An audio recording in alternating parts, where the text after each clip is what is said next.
Technological progress does not stand still, and over the past decade, the resolution of images of the lunar surface has improved greatly. Many pits have been discovered on the surface, and some of them are really impressive in size. The largest are hundreds of feet deep. However, technology is not yet advanced enough for us to study the bottom of such pits in detail. That's why a recent discovery is surprising. It turns out that huge pits can extend deep into the rock of the moon. It's a groundbreaking discovery. Let's figure out why. So look at this giant underground cave. Leonardo Carrere and Lorenzo Bruzone from the University of Trento were thrilled to finally confirm the existence of such structures on the moon. They analyzed images taken by the mini RF instrument on board the Lunar Reconnaissance Orbiter in 2010. The original images didn't have excellent resolution, so the authors had to do a huge amount of work, using modern data analysis and modeling techniques. But first things first, why does it all matter so much? Well, instead of building homes on the surface of the moon, we might be able to live inside these natural caves. They could offer protection from dangerous things like harmful space radiation, extreme temperature swings, and even meteorites. According to planetary geologist Wes Patterson from Johns Hopkins, even though we'd still have to bring materials from Earth to make those caves habitable, using them would be a lot easier and cheaper than building bases on the surface. Based on the collected data, the cave is about 150 feet wide and up to 260 feet long, which is just a bit smaller than a football field. It's located in a deep pit called the Mare Tranquillitatis Pit, which likely formed when an ancient lava tube collapsed. Although the moon has no active volcanoes today, billions of years ago, its surface was covered with lava that flowed through valleys, carving out these tubes below the surface. Over time, some of the lava tubes became unstable and collapsed, creating pits like the one in question. NASA's Lunar Reconnaissance Orbiter, LRO, has already found more than 200 of such pits on the moon. It means there could be hundreds of hidden caves waiting to be explored on our satellite. When publishing their findings in Nature Astronomy, the researchers suggested that the caves could offer future astronauts a safe place to live and work, protecting them from the moon's extreme conditions. And extreme they are. One of the biggest challenges of living on the moon is its temperatures.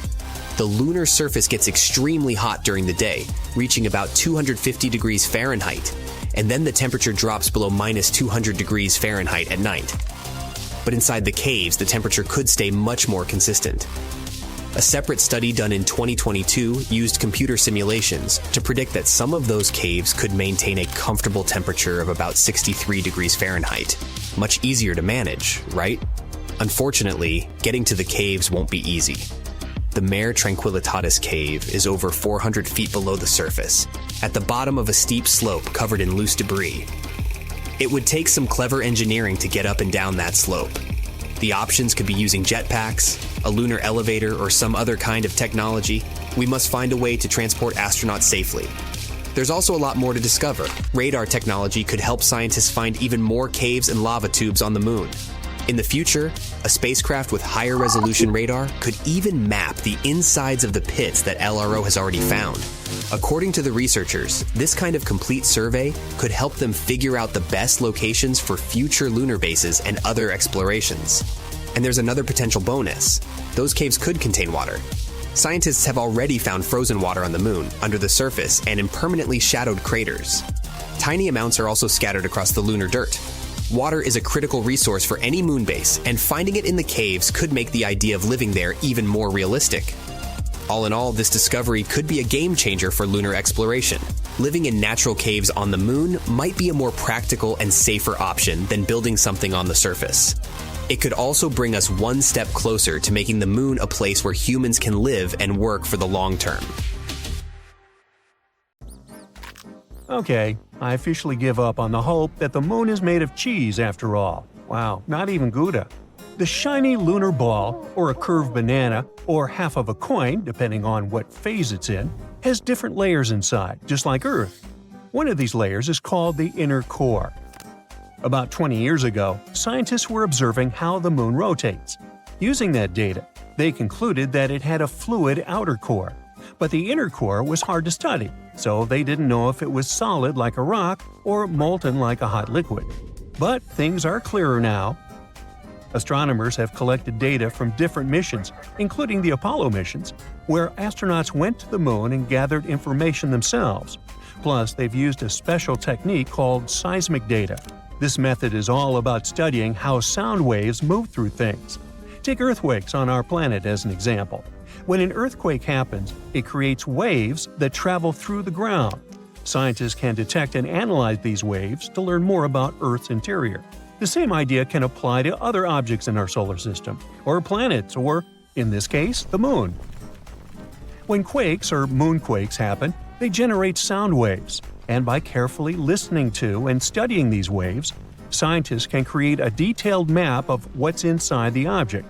They can figure out things like different layers, what they're made of, and how they're arranged. To check the moon's deep interior, scientists also use something called laser ranging. This method measures the distance between the surface of the Earth and the moon very precisely. And ta-da! Our natural satellite's inner core is a dense, solid ball made of iron, just like Earth's. It's about 310 miles wide, which is nearly 15% the size of the entire moon. Researchers also have stumbled upon evidence that supports the theory that the layer between the moon's surface and its core, called the mantle, has been moving around as the moon evolved over time. This movement is something we call lunar mantle overturn, and it could explain why we find elements rich in iron on the lunar surface. Mantle material ends up being carried upward, and the volcanic rock remains in the moon's crust. Some of the materials in this rock were too dense, like me, so they just sank back through the lighter crust material all the way to the core mantle boundary. It's like a cycle where the moon's mantle material goes up during volcanic activity, carries iron-rich elements to the surface, and then sinks back down. There's another mystery scientists have been trying to solve: what caused the moon's magnetic field to weaken and nearly disappear over time? It seems that now that we know about the iron core and the global mantle overturn, we might get some more answers about the moon's magnetic field. Knowing what the inner core is like can help us better understand the moon's history as well as the history of our entire solar system. Now, one of the theories that's widely accepted about the origin of the moon says there was a massive collision between Earth in its early stages and another mysterious object in our solar system. It's called the Large Impact Theory, and this collision was so strong it ripped off a big chunk of the primitive molten Earth. I mean, not so big compared to what's left. If you put a US nickel next to a green pea, you get a good idea of how big our planet is compared to the moon. Now, this chunk was set into orbit around our planet, and this might have happened about 95 million years after our solar system formed. The object that collided with Earth could have been about 10% the mass of our home planet and roughly the size of Mars. Well, it makes sense. Earth and the Moon do have similar compositions after all. Of course, there are other ideas about how the Moon formed. One says that the gravitational force of our planet captured it. This means that the Moon was just an object innocently passing by when suddenly it got attracted and pulled into Earth's orbit. There's even a hypothesis that Earth stole the Moon from Venus. Ooh. In that case, the Moon shouldn't complain. I guess the view is way better here. So yeah, the Moon and Earth are similar when it comes to rocks and some minerals. But the Moon doesn't have the same atmosphere as our planet. Its atmosphere is thin and consists of some weird gases that include potassium and sodium, which is not something you can find in the atmosphere of Mars, Venus, or Earth. And the rocks on the Moon don't contain water. But that doesn't mean there's no water at all up there. A long time ago, in the 17th century, astronomers saw large dark spots on the Moon's surface. One of these astronomers thought these spots looked like oceans, and he called them maria, which means seas in Latin. Other astronomers also made maps of the Moon, and they used the term maria to describe these dark spots. For example, Mare Tranquillitatis translates to Sea of Tranquility, where Apollo 11 made its touchdown. But it seems those dark spots are not actually oceans. They are plains made of hardened lava that erupted long ago. These volcanic eruptions left behind smooth flat areas called basalt plains. In the late 1800s, one sky watcher studied the Moon and found it didn't have an atmosphere. Without an atmosphere, there are no clouds and no air to keep water from evaporating. So scientists thought that any water on the moon would just disappear right away. They believed the moon was totally dry. But then, in 1961, one physicist had a different idea. He pointed out there could be water on the moon in special areas called permanently shadowed regions. These are spots on the moon where the sun doesn't shine, so they stay dark all the time. Water ice could exist in these dark areas because they're extremely cold and the ice wouldn't evaporate. But when astronauts from the Apollo missions went to the moon, they brought back soil samples, and scientists found no signs of water in them. So everyone went back to thinking that the moon was completely dry.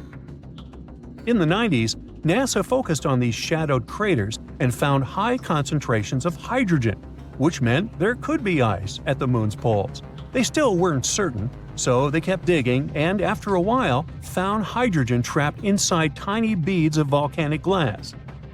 Since there are no active volcanoes on the moon today, which means water probably was present on the moon when these volcanoes erupted long ago. Plus, there could be way more water back in the early days of our moon. In 2020, NASA's SOFIA mission showed us what we'd been looking for a really long time. There is water on the moon after all. It turns out the water is hidden within the grains of lunar dust or sticking to the surface in the sunlit areas of the moon. So there are no oceans like we have on Earth, but at least there's something. The question remains, how did water even get there? It seems the moon had a chaotic history back at the time when it was forming, as probably most of the planets and moons in our solar system. So there is some evidence that water came there from comets hitting its surface back in the old days, or maybe even keeps on coming from those that are slamming into the moon right now. We're talking about a chaotic situation where icy micrometeorites collide with the moon's surface, and dust then makes an even bigger mess when interacting with the solar wind. But we're waiting to find out more about this. Because, as we all know, when you mention water, you also inevitably talk about life. That's why we want to know more, for instance, about all that ice hidden in polar craters on the moon. Maybe it can teach us more about how life developed on Earth. Maybe comets brought all the necessary elements here. Then, what if there are some of those elements stuck in the ice on the moon, too?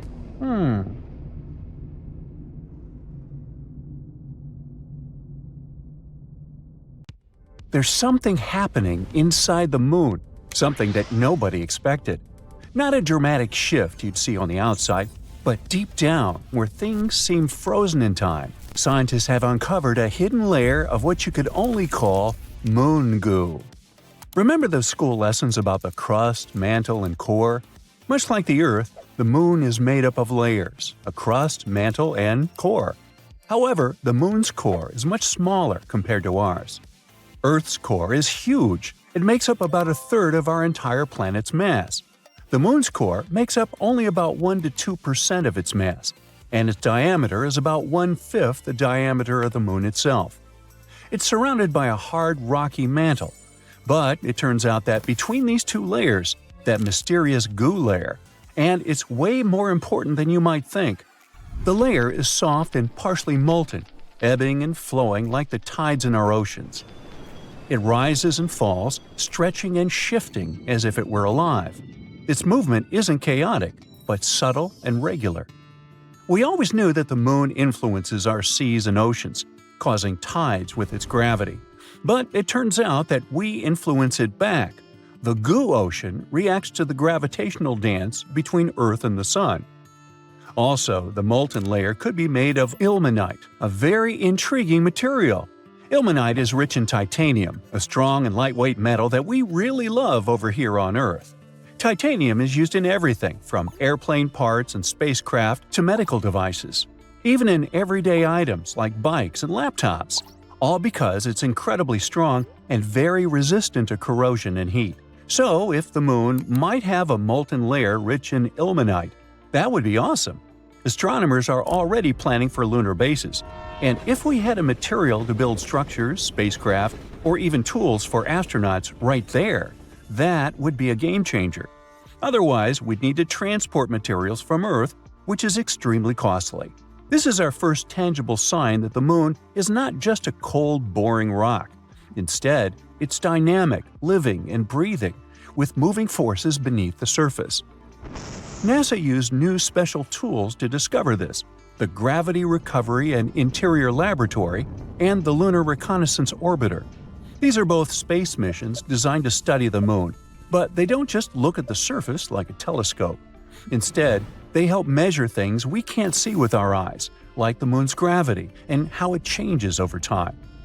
Grail sent 2 small spacecraft around the Moon named Ebb and Flow. Clever.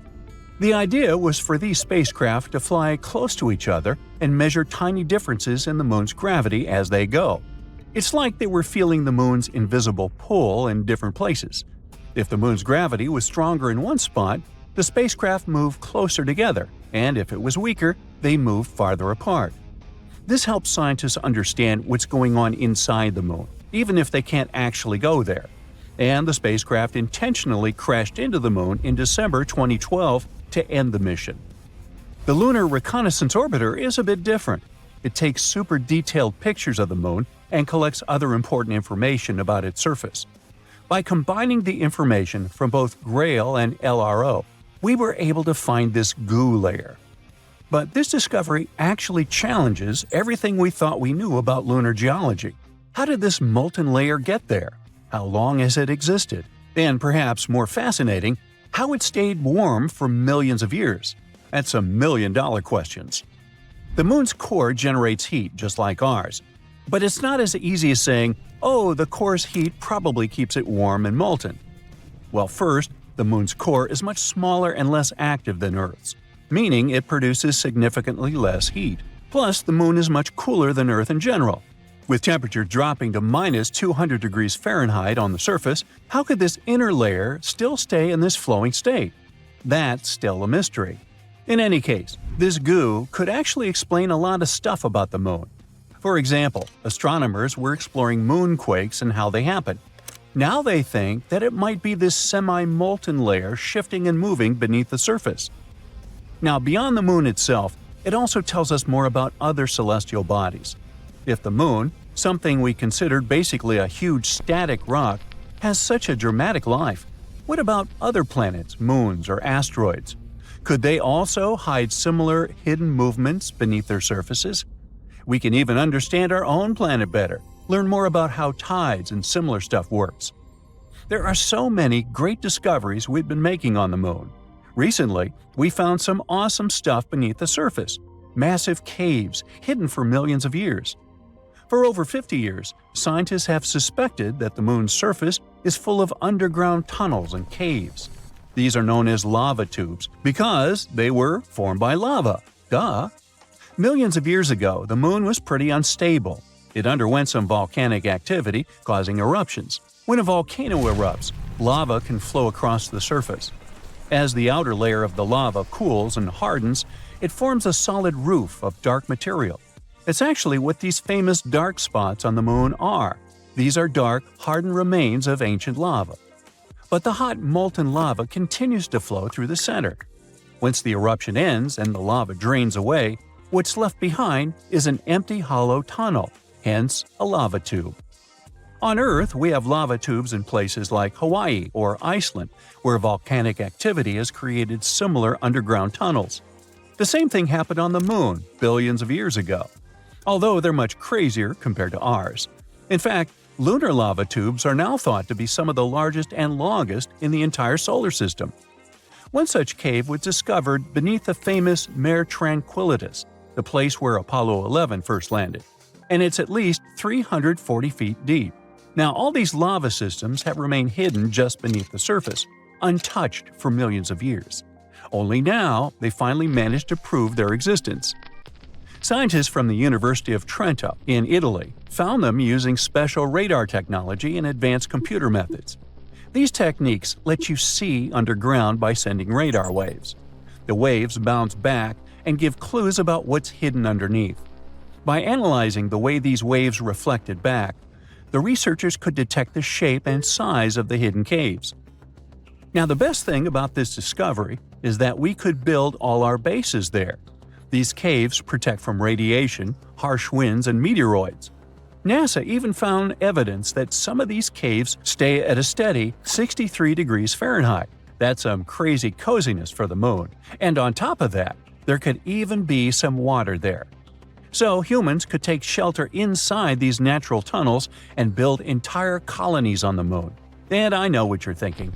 Could unexpected lunar monsters hide deep in those caves? Well, sure. There's a huge potential for exploring these caves and finding some awesome stuff. But even if we manage to find a miracle, like small life or microbial organisms, there's a 99% chance that there won't be actual animals or monsters. It would just be impossible for them to develop in such conditions. But it would make a great horror movie. Researchers want to send robots or drones to explore the tunnels first, and then see if they're safe enough for humans.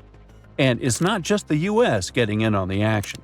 China is also investigating the possibility of using these moon caves as a future base, showing that the race to explore and settle the moon is heating up.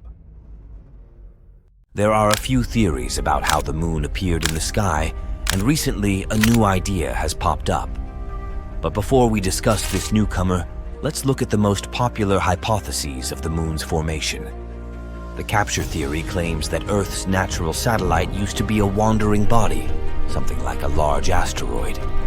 It had formed somewhere else in the solar system before it was captured by our planet's gravity when passing nearby. The accretion hypothesis suggests that the moon formed in orbit around Earth at the same time as our planet appeared in the darkness of the cosmos. Then, there's the fission theory that says that at one point in its development, Earth was spinning so fast that some of its material broke away and started to orbit the planet. And the giant impact theory, which is the most popular these days, claims that the moon formed during a collision between Earth and another hypothetical planet called Theia, which was way smaller, probably the size of Mars. The resulting debris collected in an orbit around Earth and formed the moon. And now, let's move to the new theory you've been patiently waiting for. According to it, our satellite might have formed immediately, in a matter of hours, after the collision between Earth and Theia. The material from the two planets was likely launched directly into Earth's orbit right after the impact. It formed the moon and left traces deep inside Earth. In previous scenarios, Theia's remains were thought to have been scattered all over space, mixing with just a bit of the material coming from our own planet. But then, why do we see such shocking similarities between the moon's and Earth's compositions? Could it be that Theia was isotonically and chemically similar to Earth? Unlikely. But according to the new theory, more material from Earth was used to create the moon, its outer layers in particular. It might explain this similarity in composition. One more theory also tries to explain this mysterious similarity, the synestia model. According to it, our satellite formed inside a swirl of vaporized rock left by the collision. But this theory can't explain the moon's current orbit. The new single-stage theory does offer us plausible explanations for both the similarities in composition and the orbit of the moon. It might also provide us with some answers to previously unsolved mysteries. Since this scenario puts the moon into a wider orbit and gives it an interior that is not fully molten, it can explain the satellite's tilted orbit and thin crust. In any case, to confirm one of these theories, we need to analyze future lunar samples that will be brought to Earth by NASA's upcoming Artemis missions. Scientists will be able to get their hands on some material from deeper beneath the moon's surface and compare if real data matches these simulated scenarios. In the past, the Apollo missions already brought back about a third of a ton of rock and soil from our satellite. These samples showed that Earth and the moon had some remarkable chemical similarities. They could only suggest one thing. These space objects had a linked history. If the moon had formed elsewhere and been captured by our planet's gravity later on, its composition would be very different from that of Earth. But if the moon had been created at the same time as Earth, or if it had broken off our planet, the type and proportion of minerals on the moon would be the same as on Earth. But they are a bit different. the moon's minerals contain less water than their terrestrial counterparts. The satellite is also richer in materials that form rapidly at high temperatures. That's why the most accepted model of the moon's formation these days is the giant impact model. Meteorites coming from the moon are a great source of data for studying the origins of our satellite too. They can tell us even more about the moon than Apollo samples, all because such meteorites come from all over the surface of the moon. Meanwhile, Apollo samples were collected just in one place near the equator on the near side of the moon. Soon we might start constructing loads of stuff on the moon. All because India's moon mission has recently detected sulfur near the moon's south pole. This chemical element can come in extremely handy for creating infrastructure on our satellite. It's the first time this chemical element has been discovered on Earth's natural satellite. This sought-after element is mostly found near Earth's volcanoes. Its appearance on the moon speaks volumes about the satellite's volcanic history and its past atmospheric conditions. The mission's rover detected this chemical element less than a week after touching down around 70 degrees from the moon's south pole on the 23rd of August, 2023. This historic landing on the lunar surface made India the fourth country to safely land a mission on the moon. It's also the first spacecraft to touch down so close to the south pole of our satellite. It's an area of strategic importance because it's believed to be home to deposits of water ice. If it turns out to be true, future missions might be able to harvest it and turn this water ice into drinking water or even rocket fuel. For 2 weeks, the lander carried out the data collection, mainly focused on the analysis of the moon's soil and its extremely thin atmosphere. Meanwhile, the solar-powered Pragyan rover started its quest to find frozen water on the moon. As for the lander, it demonstrated another amazing feat on the 3rd of September. The spacecraft fired up its engines and lifted itself for about 16 inches into the air. Then it made a tiny hop to land 12 to 16 inches away from its original position. It's kinda a big deal. Being able to get a lander back off the surface of the moon is essentially for future missions, showing that they can safely return soil samples or even astronauts back home after a lunar mission. In September, the Indian spacecraft was put into sleeping mode. The 14-day-long lunar night was approaching, and the spacecraft wasn't designed to collect scientific data during this period of time. So far, we've learned about a few major findings of the mission. One is related to measuring the temperature of the moon's topsoil at different depths. Intriguingly, the surface of the satellite in that region turned out to be hotter than expected. It was believed that the temperature could be between 68 and 86 degrees Fahrenheit on the surface, but it was around 158 degrees Fahrenheit, way hotter than it should be. The other discovery indicates the presence of several chemical elements, including oxygen. Besides, the data received from the spacecraft confirms the presence of aluminum, calcium, iron, titanium, silicon, and other chemical elements on the lunar surface close to the South Pole. The rover also used special instruments designed to measure quakes and rumbles beneath the lunar surface to detect some seismic activity. It brings us back to the sulfur detected thanks to the rover's spectroscope.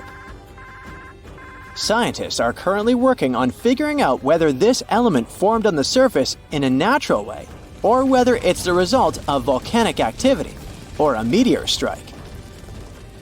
Another astonishing thing found on the moon is a rock, and it may be the oldest known Earth rock. A 0.7-inch wide chip included in a large rock collection brought to our planet by Apollo astronauts might actually be a 4-billion-year-old fragment of Earth. This finding could help us paint a better picture of the intense pounding early Earth got at the dawn of its life. It could go like this. Soon after the rock formed, an asteroid impact might have blasted it from Earth. At that time, our planet's satellite was 3 times closer to Earth than it is today.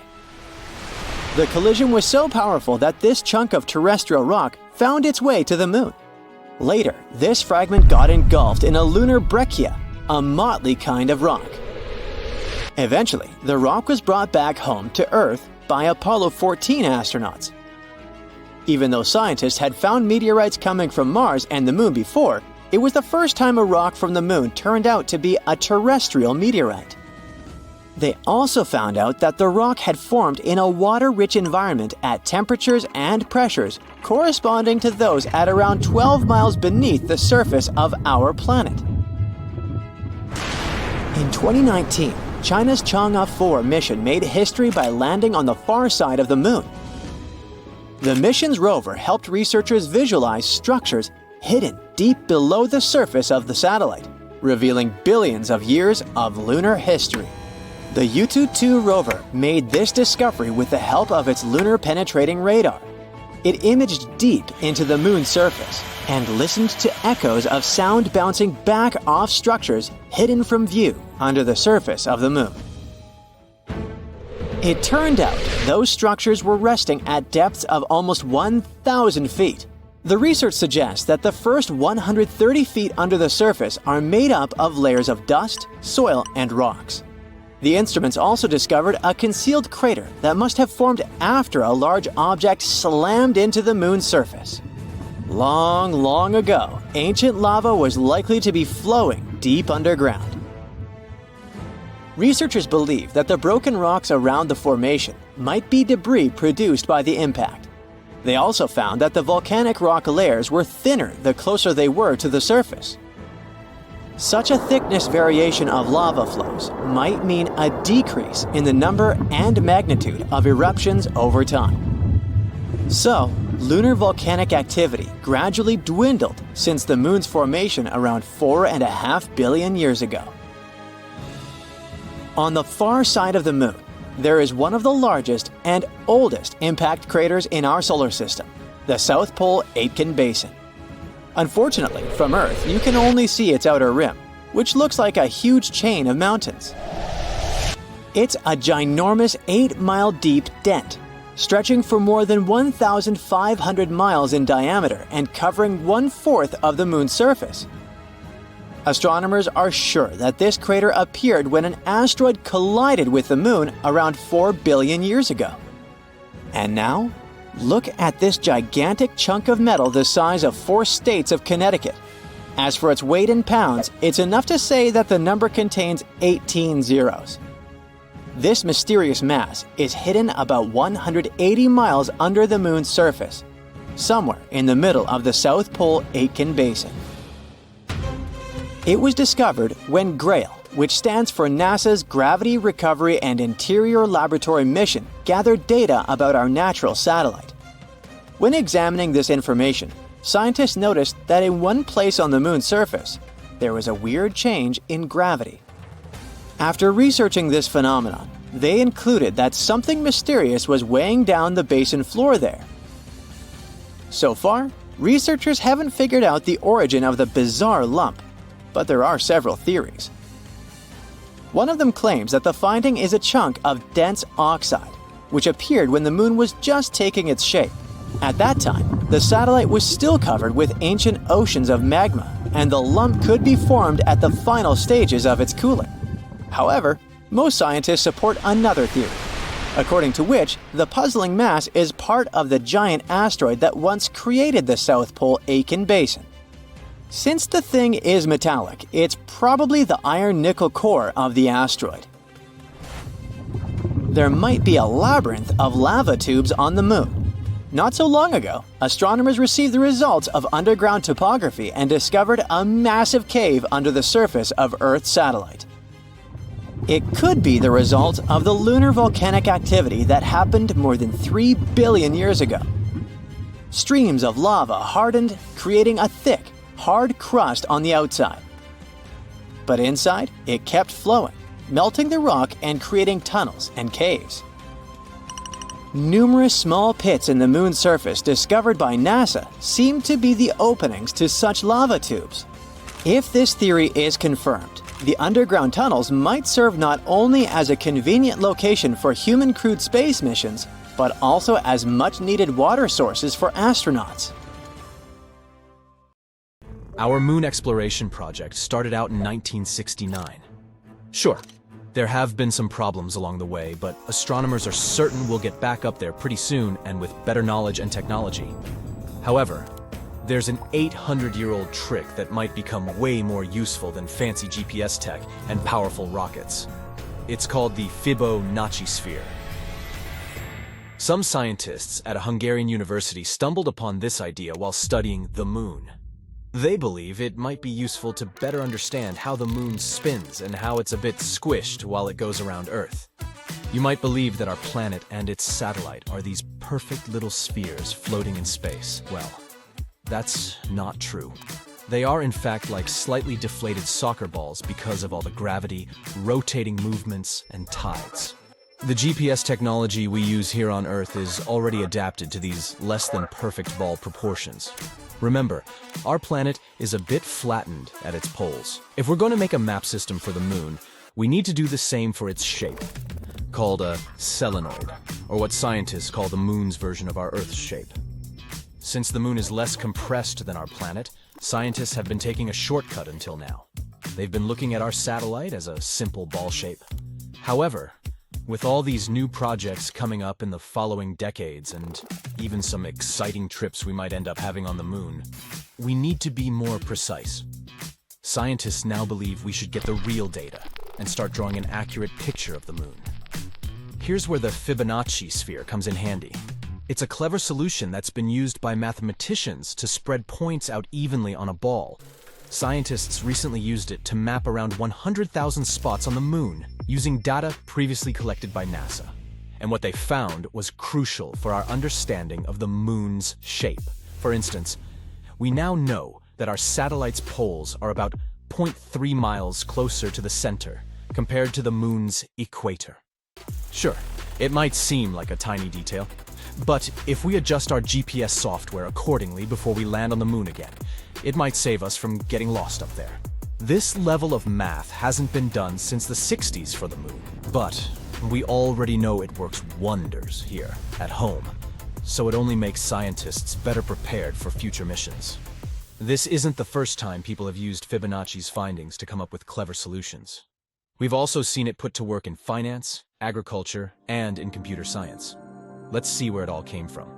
Legend has it that the Italian mathematician Fibonacci wasn't really that interested in mathematical sequences at first, but rather in rabbits? So, he came up with this interesting puzzle. What happens if you place a pair of rabbits in a certain space for a year? He also set some theoretical rules. For starters, all those bunnies come in boy-girl pairs, and they can start reproducing after just a month. Each month, each bunny pair adds one more pair of bunny offspring. The last rule was that all bunnies would be invincible for the year. Doing the math, he got this series of numbers. 1, 1, 2, 3, 5, 8, and so on. If you look at this series again, you'll notice that every number is the sum of the two before it. The first two, that's your starting bunny pair. Next, you'll see the number 2, which is the first pair and their first offspring pair. Word caught on about this interesting sequence, and math lovers began studying it more closely. They started seeing this pattern very often in nature, like in how leaves grow on a plant or how seeds arrange on sunflowers. There's even a little experiment you can do to check it out. Start by grabbing some paper and a pen. Try drawing the Fibonacci spiral. Start with a tiny circle, then go bigger and bigger using those Fibonacci numbers. The first circle should just be a tiny dot on the paper, or the equivalent of 0. Next circle, 1 unit. Another circle, still 1 unit. Keep it going and you'll see that the circles form this spiral pattern. Even as it continues to grow, it keeps its shape. You might have also stumbled upon the Fibonacci spiral as a symbol of hypnosis. In all fairness, there's little evidence you can confuse someone by making them stare into a spiral for a while. But its effects on our focus and our optic nerves can't be ignored. After you've stared at a spinning spiral, you might see how objects get smaller or bigger depending on the direction of the swirl. It's easy to understand why some experience this sensation as hypnotizing.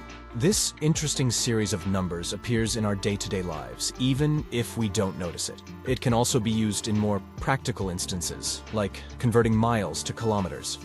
Let's look at the series 1, 2, 3, 5, 8, 13. Pick any two numbers side by side. Say 13 and 21. Do the calculations and you'll notice that 13 miles is about 21 kilometers. Same with 34 and 55. Music and math might not seem like they're connected. But if you had asked the great Mozart, he probably wouldn't have agreed. It seems he was very passionate about numbers from early on in his career. He loved finding cool number patterns in music, like some sort of hidden messages. His own sister even remembered him doodling math all the time, even on the sides of his music sheets. Some scholars believe he might have even played around with the Fibonacci numbers. If that's really the case, then he might have used the ration to balance out parts of his tunes. What about other types of art? Well, it's also said that Leonardo da Vinci used the golden ratio in his masterpieces, like the Vitruvian Man and the Mona Lisa. Also, when it comes to great pieces of architecture, the Parthenon might have used this pattern too. Anytime you see buildings with columns spaced just right, you can be certain that's where the builders drew inspiration from. The Great Pyramid of Giza is another great example. There's no official record to prove it, but the pyramid's shape is so close to the golden ratio that it's kind of obvious. You'll also see this pattern appearing naturally in our environment. Go out in our garden and check to see if you have any pine cones lying around. See those scales? They're set up in a pattern according to the Fibonacci sphere. Even the bones in our body seem to be growing based on the same proportions. We've got one torso, one head, and one heart. Then there's stuff that comes in pairs. Our arms, legs, eyes, and ears, for instance. For the number 3, think about the composition of our limbs and the 3 main sections in our hand. The wrist part, the middle palm part, and our fingers, which are also split into 3, by the way. Oh, speaking of fingers, their bone lengths have this ratio too. This design helps our fingers move smoothly, especially when grabbing objects. The Fibonacci sequence can be seen in the way ocean waves curve, and how rivers split and flow too. Weather patterns can also follow this rule. Some whirlpools and hurricanes form and spread out in the same way the Fibonacci spiral does. Zoom out, and you'll see that spirals aren't just found here on Earth. They're also everywhere in space, and it isn't random. Most galaxies, including our Milky Way, are spirals. Think of it like this. Generally, stars in a young galaxy don't all appear at once. Some are faster when developing, others take their time. This makes gravity pull in different ways, making the young galaxy spin like a disk. As it spins, different levels of gravity stretch it into getting these spiral arms. On the flip side, if all the stars in a young galaxy appear at the same time, gravity just smushes it all into an egg shape, or what the astronomers call elliptical. Neil Armstrong had been getting ready for his mission on the moon for over 3 years. To resist microgravity conditions, he had to learn how to walk sideways by being strapped and suspended at an angle in trying to walk along walls. His limits were tested through an intense diet and sleep regimen, since in space he would only have beef and vegetables, previously dehydrated and stuffed into a package. Back in the day, astronauts had to experience the desert, jungle, open sea, and Arctic survival training. These days, it's a lot more structured. But back then, it was more of a let's drop this person in the middle of nowhere with no supplies and see if they make it. Before landing on the moon, he had to gather and study rock samples in the Grand Canyon, explore ancient volcano formations in the Nevada National Security Site, and look into gas and lava vents, lava lakes, and pit craters in various locations in Hawaii. On July 20th, 1969, Armstrong was given a hearty breakfast before blastoff. Steak, eggs, toast, juice, and coffee. He received what doctors call a low-residue meal, which means he wouldn't have to go to the bathroom soon after. It took him 109 hours and 42 minutes to reach the surface of the moon, in an area called the Sea of Tranquility. He had to travel 240,000 miles to get there. The crew could have gone for the Ocean of Storms or the Central Bay, but this place was chosen for landing because it had good visibility, was relatively smooth, and was easily reachable with as little propellant as possible.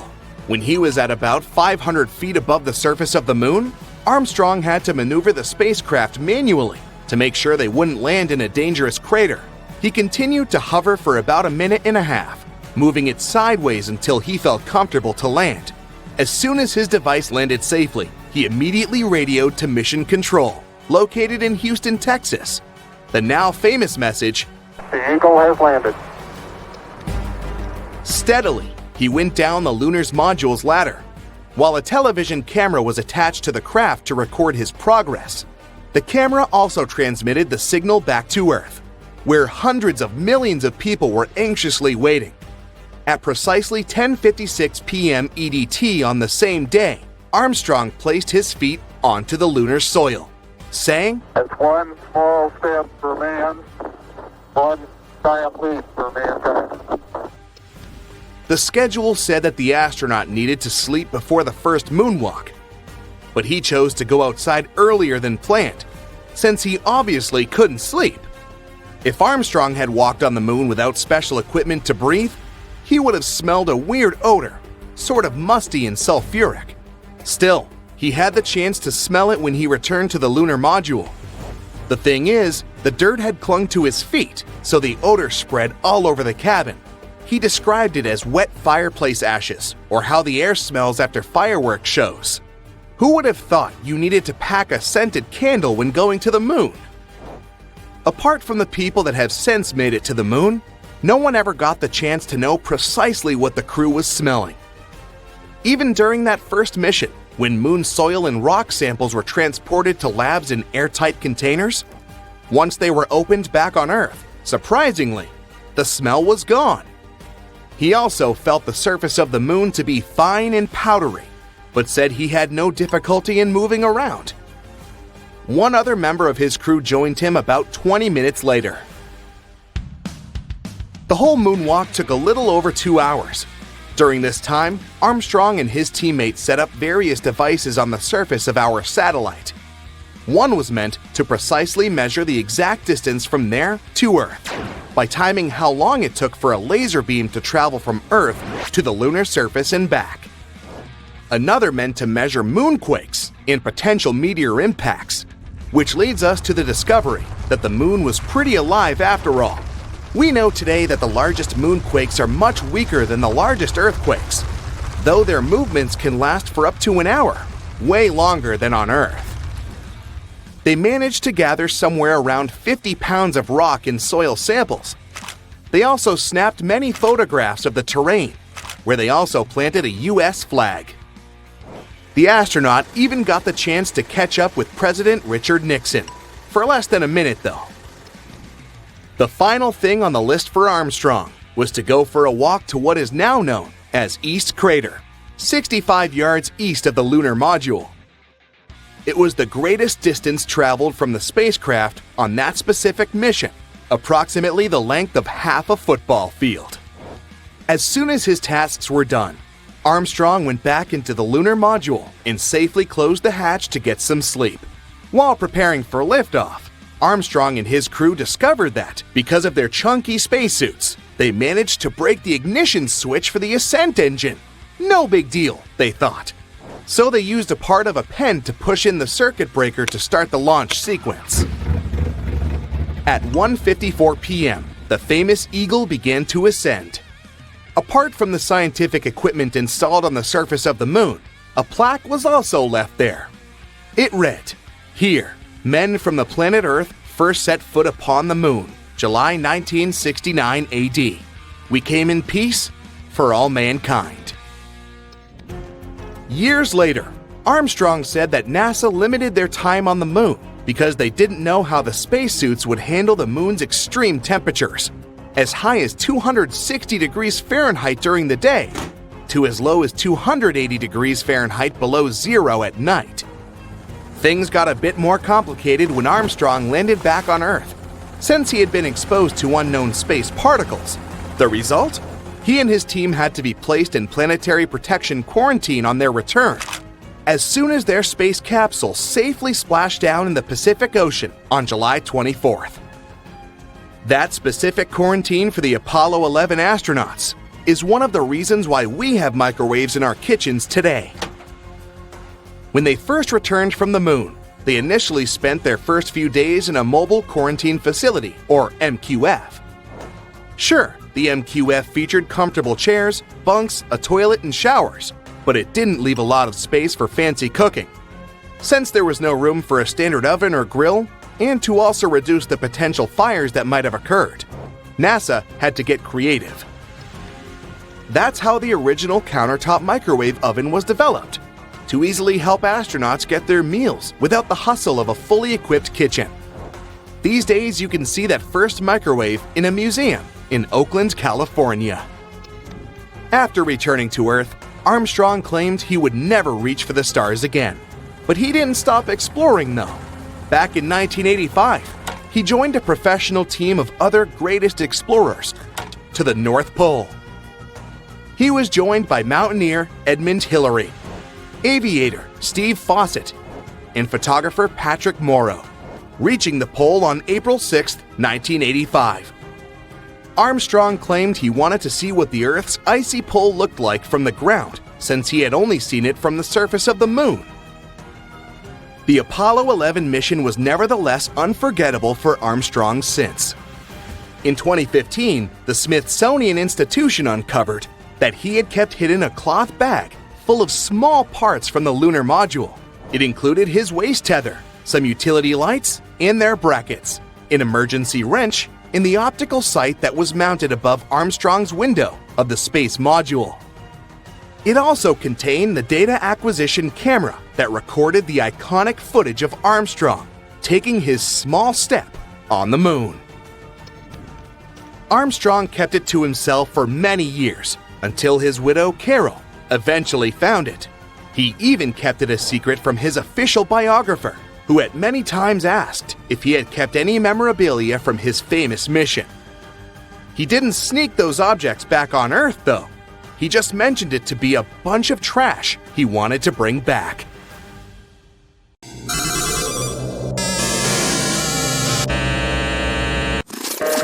About a century ago, people envisioned the 21st century as a time filled with quirky inventions. They weren't far off the mark. We're now one step closer to establishing an actual settlement on the moon. Before we can create a new home up, we need to find a way to stay connected, beyond just transportation and shipping. Being able to send a simple text, even something as casual as, "Hey, how are you?" is essential. We can't move to the moon if we're cut off from Earth.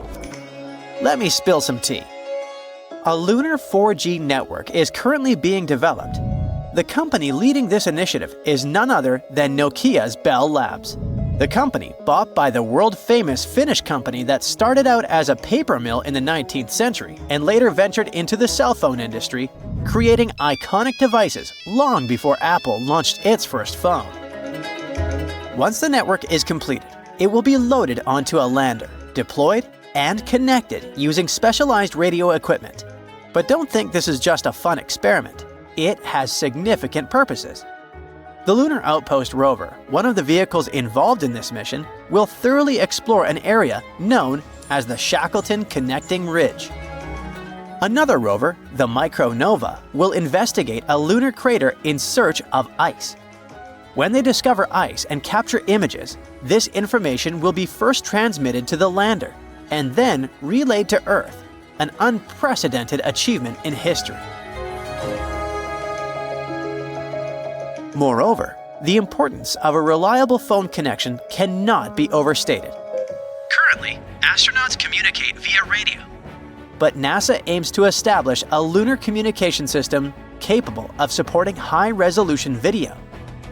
Effective communication during space missions is as crucial as food and water, and with this new lunar 4G technology, video calls on the moon could soon become a reality. Plus, thanks to lunar 4G, we'll be able to track how the endangered species sent to the moon are doing. Oh, sorry, I completely forgot to mention something important. As more species edge closer to extinction today, scientists are collecting samples from animals, plants, and other organisms to store in biorepositories around the globe. Unfortunately, the conditions on Earth are far from ideal for these modern-day Noah's Arks.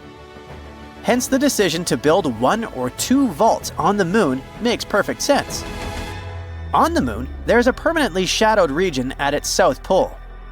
It may seem like a fortunate coincidence, but some lunar craters may meet the criterion of temperature, -320 degrees Fahrenheit, which is precisely what we need for long-term self-storage. Initially, the plan was to construct the vault in lava tubes that run beneath the Moon's surface, but that would have posed significant risks. This design requires a special solar-powered cooling system, and any accidental loss of power could be catastrophic, resulting in the destruction of all the samples. However, if we built it in a forever frozen shadowed area, the vault wouldn't need any energy or human maintenance. Bingo! It sounds almost too good to be true, and indeed there are several complications. For instance, dust is an omnipresent issue on the Moon, infiltrating everything. If the storage requires seals, a dust mitigation system must be developed, which has not yet been created. So for now, it remains a theoretical concept rather than a practical solution. 40, 50 feet, why don't you turn around and let them get a view from there and... I know you want to learn about real things, not just concepts. Here's something real for you. The Moon is full of human waste, carefully packed into bags. According to estimates, there are around 96 of these bags you'd probably prefer to never open. But you never know what exactly is hidden inside. It could be any product of the human body out there. So, if we ever make it to the Moon and you accidentally stumble upon a mysterious bag, my advice is to resist the urge to open it. Instead, you can hand it over to scientists. They say they're eager to get their hands on them. Humans are incredible, in a rather unfortunate way. We haven't even established a proper settlement on the Moon yet, but there's already around 200 tons of junk scattered about. It piles up there as if it were a teenager's room rather than a celestial body. Alongside those rather unappealing human waste bags, you'll also find cameras, drills, towels, brushes, rakes, a multitude of other technical items, and, surprisingly, a falcon's feather. I'll explain that in a moment. At the end of Apollo 15's final moonwalk, David Scott pulled out a falcon's feather and a hammer to demonstrate Galileo's theory that in the absence of air resistance, different objects fall at the same rate. Amidst all that junk, there's an actual piece of art, so we could say that the Moon, if it doesn't have the very first art museum, at least boasts a small exhibition. The crew of Apollo 15 took a 3.5-inch tall aluminum figure to the Moon. Created by a Belgian artist, it's called the Fallen Astronaut, and it was laid on its side with a plaque listing the names of astronauts and cosmonauts who contributed to exploration. But the list of odd objects on the Moon doesn't end there. If you ever find yourself in need of cash, you can find it on the Moon, since a stack of $2 bills was simply forgotten there. Yep, a lot of material has been collected since 1969, when humans first stepped on the Moon. That's one small step for man, one giant leap for mankind. Our natural satellite was first seen in a telescope in 1609. But what about its true age? To understand that, we need to start with how the Moon first formed. Back in the mid-80s, a conference in Hawaii brought together a bunch of scientists to figure out where the Moon came from. They came up with a pretty cool idea. The Moon probably formed with the stuff that our planet Earth donated. Picture this. A Mars-sized object crashed into the early Earth, flinging molten materials into space, which eventually came together to become the Moon we see today. This theory clears up a lot of mysteries. For instance, it used to baffle folks why the Moon has such a small iron core. The answer is simple. It formed from Earth's outer layer, which isn't rich in iron. And that pale crust of the Moon? It's just minerals that floated to the top when the molten Moon cooled down. At first, the Moon was super close to Earth, but it's been slowly drifting away at about 2 inches a year. even while you're watching this video. Figuring out when this all went down, though, is a bit tricky. The Apollo astronauts brought back a bunch of moon rocks, which helped scientists estimate their ages. The oldest ones are around 4.35 billion years old, which is about 200 million years after the solar system kicked off. So, here's the thing. There's no exact date for when the moon formed, but there are several interesting theories. One idea is that the age of these rocks could mean the moon is around 4.35 billion years old. But some scientists who look at how planets form think that most of the material in the early solar system came together way before that 200 million year mark. They argue that a big impact that created the moon happening that late seems pretty unlikely, which means the moon could actually be older than 3.5 billion years. Another interesting thought is that the moon might have gone through some serious heating events as it moved away from Earth. This is similar to what happens on Io, one of Jupiter's supervolcanic moons. The gravitational pull from a bigger body can stretch and compress a smaller one, generating heat, like when you squeeze a rubber ball. The rocks on both Io and the moon warm up this way. Rocks have radioactive elements that act like internal clocks, helping scientists figure out their ages. The catch is, if the moon heats up too much, it resets those clocks and only starts keeping time again once it cools down. So those rocks that are about 4.35 billion years old might not actually mark the moon's birthday. They could just indicate a time of tidal heating. This suggests, once again, that the moon had to have formed even earlier than that. Time can stretch or shrink depending on where you are. Climb to the top of an extremely high mountain, and time will pass a teeny tiny bit faster than if you were down in a valley. That's all because of gravity and how it affects time. We hardly notice it in our everyday life, but for scientists and space agencies preparing to send people to the moon, these minuscule differences in time really do matter. We'll get to answer the why question a bit later. Right now, a new space race is underway. Many countries want to establish long-term bases on the moon. With humans up there, things like reliable timekeeping become crucial. The thing is, the moon doesn't operate on Earth's time. A day on the moon runs slightly faster than a day on Earth.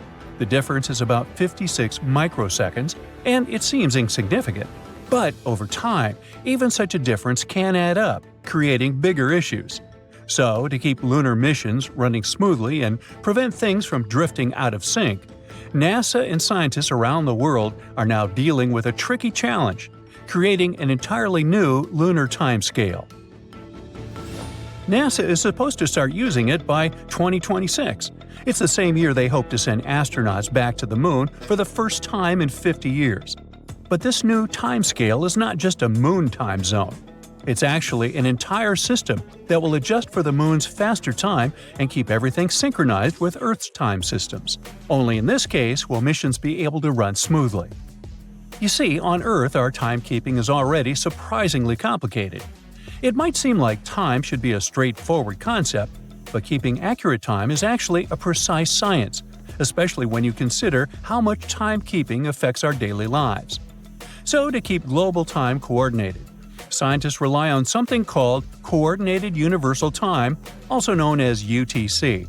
This global time standard is based on ultra-precise atomic clocks that scientists place in separate locations all over the world. Atomic clocks are cool because they measure time based on the consistent vibrations of atoms, so they're super stable and accurate. This helps scientists make sure UTC is the same for everyone everywhere. These atomic clocks also take into account that time moves slightly more slowly the closer you are to the center of our planet. So, atomic clocks positioned closer to the Earth's surface tick a bit more slowly due to stronger gravitational pull. This effect, explained by Einstein's theory of relativity, happens because gravity affects time. By spreading atomic clocks across different elevations, scientists average out all the tiny time differences caused by gravity. Also, for precise timekeeping, scientists occasionally add leap seconds to account for the small natural changes in Earth's rotation speed. It sounds pretty technical, but this process of keeping everyone on the same time helps make the modern world function. After all, precise timing is crucial for global trading, GPS navigation, and even internet communications. But time on the Moon works differently. Our natural satellite has a weaker gravitational field than Earth. That's why clocks on the Moon tick a bit faster. This difference means that lunar clocks are very likely to slowly drift away from Earth clocks if there's no correction. It can lead to big problems when astronauts need to keep in close contact with Earth or navigate around the lunar surface. NASA's solution is something called a lunar time scale. Scientists aren't going to adjust moon clocks to match Earth exactly. Instead, they want to establish a unique system that measures lunar time accurately, but is also easy to convert back to Earth time. Think of it as creating a whole new framework just for the Moon. To make this lunar time system work, NASA is cooperating with international colleagues like the European Space Agency. Together, they're setting up what they call LunaNet. This lunar network will be a bit like the Internet for the Moon. It'll make sure all the lunar clocks work together and align with Earth-based time. Just like how atomic clocks around the world coordinate for UTC on Earth, clocks on the Moon will be part of this larger LunaNet network. Now, scientists are pretty experienced when it comes to managing time in space. Global Positioning System satellites, which orbit Earth about 12,550 miles high, have atomic clocks on board. These clocks tick faster than clocks on the Earth's surface because they're quite far away from Earth's gravitational pull. But then, how does GPS navigation stay accurate? It's because scientists have figured out ways to slow those clocks down to match Earth's time. This experience with GPS clocks is a great base for what scientists need to do on the Moon. In some ways, it might be even easier than managing GPS. Scientists can work with lunar clocks as they naturally are, instead of needing to adjust them to sync perfectly with Earth. By setting up accurate lunar time from the start, scientists hope to avoid some of the complications of managing GPS satellites. And now, here's the interesting part, or maybe more interesting. To keep lunar timekeeping a reality, NASA and its partners want to set up clocks both on the lunar surface and on satellites orbiting the Moon. Some of these clocks will be long-lasting atomic clocks, and others will be crystal oscillators. Those offer stability over short time periods. Together, these clocks will create a network that scientists will be able to rely on. Meanwhile, atomic clocks for space don't come cheap. They can cost a staggering few $1 million each. Luckily, crystal oscillators are more affordable, but they don't stay accurate over long periods. Once those clocks are set up, they'll work together as part of LunaNet, which will be NASA's framework for everything related to moon-based time and data networks. LunaNet will act like an internet for lunar operations. Different space agencies will contribute to it, like how internet service providers work for us on Earth. But there's another set of challenges, and it's connected with the Moon's rotation. Firstly, a day on the Moon lasts much longer than a day on our planet because it takes the Moon about 28 Earth days to make a full rotation. Plus, the Moon's equator experiences about 14 days of sunlight, followed by 14 days of darkness, unlike Earth's regular day-night cycle. And at the Moon's south pole, where NASA is going to establish future lunar missions, there are areas that stay lit or in shadow permanently. It might make it harder for astronauts to keep track of time. NASA and its partners hope to involve more countries in this project through international organizations like the International Astronomical Union. The idea is to get as many countries as possible on board with the lunar timescale, so that everyone exploring the Moon is on the same page. Now, another really exciting thing about all this is that figuring out lunar time could help other future space missions, like trips to Mars. The experience and knowledge we'll get from setting up a lunar timescale are likely to serve as a blueprint for managing time on even farther planets. That's one of the reasons why scientists are taking this lunar project so seriously. As for astronauts living on the Moon, a consistent, reliable time system will be essential, not just for navigation, but for everything from scientific experiments to day-to-day activities. NASA's Lunar Time Project is truly groundbreaking. It's the first step toward managing time as humans expand farther into space. And if they get it right, It'll mean that future astronauts won't just have Earth time to guide them. They'll also have a Moon time, and even, one day, a Mars time too. Precise timekeeping matters both for the sake of scientifically understanding the passage of time on the Moon and for setting up all the infrastructure necessary to carry out missions. Scientists are also eager to create a timescale from scratch because they can take everything they've learned about timekeeping on Earth and apply it to a new system on the Moon. Well, I'm out of time, so bye! The space crew had been getting ready for the launch for over 3 years. The preparations for landing on the strange planet included gathering and studying rock samples in the Grand Canyon, exploring ancient volcano formations in the Nevada National Security Site, and looking into gas and lava vents, lava lakes, and pit craters in various locations in Hawaii. To be able to resist microgravity conditions, they learned how to walk obliquely by being strapped and suspended sideways and trying to move along walls. They had to test their limits through intensive diet and sleep regimens to make sure they'd be safe in outer space. It took them 3 days, 3 hours, and 49 minutes to reach the surface of this new world in a place called the Sea of Tranquility. They could have gone for the Ocean of Storms or the Central Bay, but they chose this place to land because it had good visibility and it was relatively smooth and easily reachable with as little propellant as possible. One of the first things they noticed when they got there was that, well, the place kind of smelled. This may sound like the beginning of a science fiction novel, but it's actually the true story about how the Apollo 11 mission landed on the Moon on July 20th, 1969. Since then, the Moon has had 12 human visitors to this day. We think of it as our neighboring space buddy, but there's still much we don't know about this mysterious satellite. And that should come as no surprise, since the Moon is actually always showing us the same face. That is because the Earth and its only permanent natural satellite are in synchronous rotation, which makes us think it's always permanently still. The truth is, it's not in a fixed position, and it is actually moving further and further away from the Earth each year by 1.5 inches. Believe it or not, the Earth and the Moon, although being 238,855 miles apart, deeply influence each other. While the Moon is partially responsible for the tides of the seas and oceans on our planet's surface, our Earth is actually to blame for movement on the Moon. They're called moonquakes, and they last way longer than earthquakes, some of them up to half an hour. It may look perfectly round to us on a warm summer's night, but the Moon is actually oval. The lemon-like shape is caused by the Earth's gravitational pull. Our Moon features more than footprints when it comes to traces of humans. In 1969, American astronauts left many objects on the surface of our satellite, such as 2 golf balls, a drawing by famous artist Andy Warhol, and a message from Queen Elizabeth II herself. One of the last people to walk on the Moon to this day, an astronaut named Eugene Cernan, scribbled his daughter's initials on the Moon's surface in 1972. Since it appears there's no wind or any other type of weather change there, the letters TDC could remain there permanently. It's actually possible to be allergic to the Moon.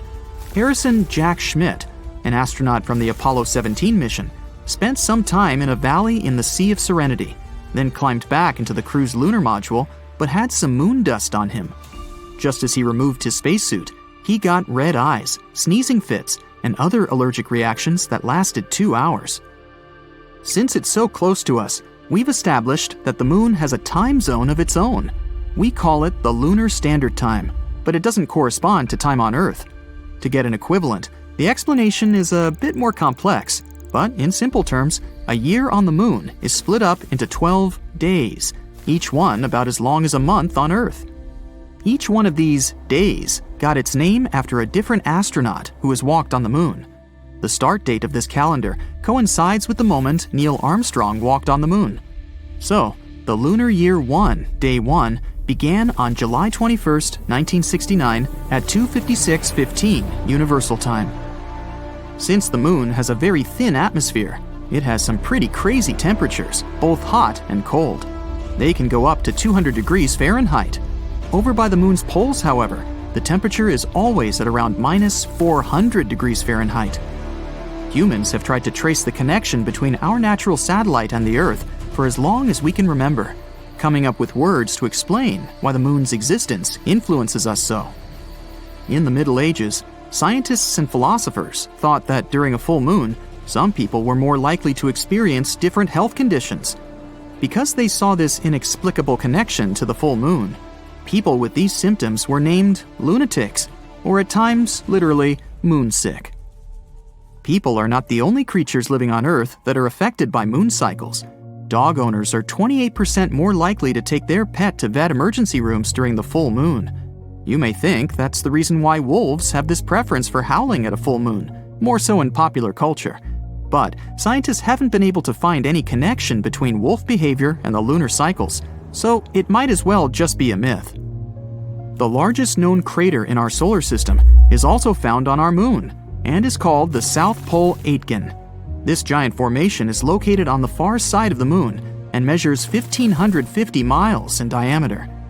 One of the many things we've yet to fully understand about our satellite is the unusual flashes of light that can sometimes be seen on its surface.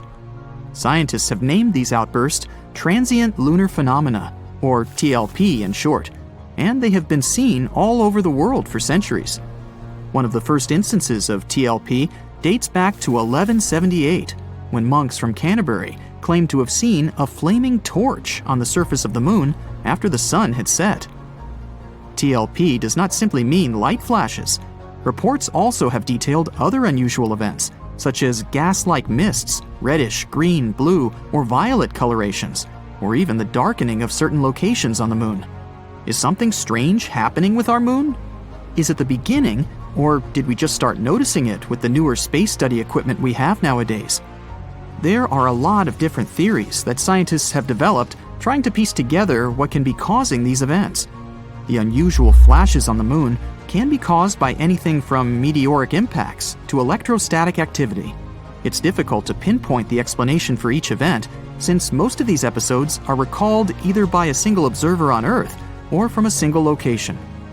The fact that there is noticeable seismic activity on the moon can also explain why we can sometimes see unusual flashes of light on the surface of our satellite. When the moon's surface moves, it can cause different light-reflecting gases to erupt, which can explain luminous developments. Some scientists have even suggested that residual geologic activity may also be the cause. This is all the more shocking, given that we've always looked at the moon as a lifeless world. Did you ever notice that our moon can change its color? There are actually many scientific explanations for that. The moon appears to be a brown-tinted gray when you look upon it from outside of the Earth's atmosphere.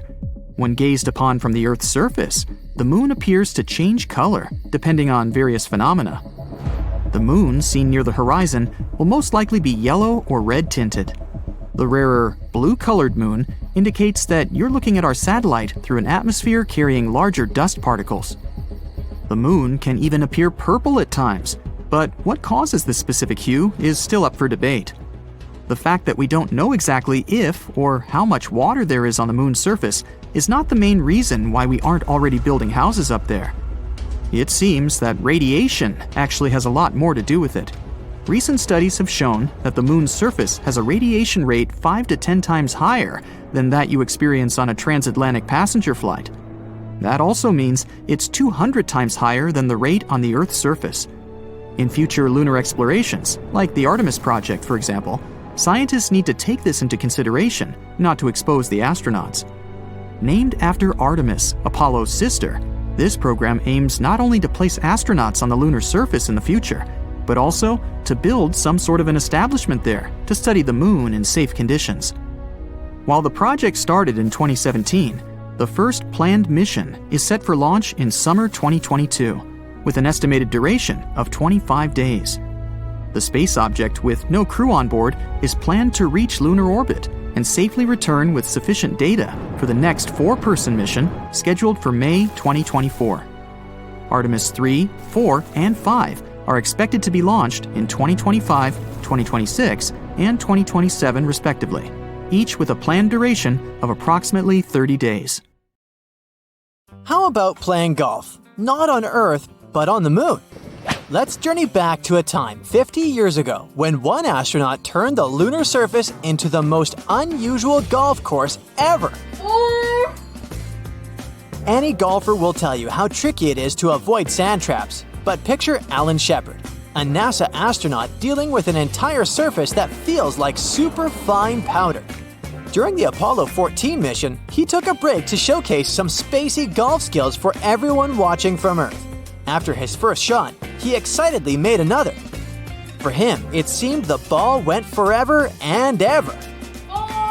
Let's dial back to reality for a moment.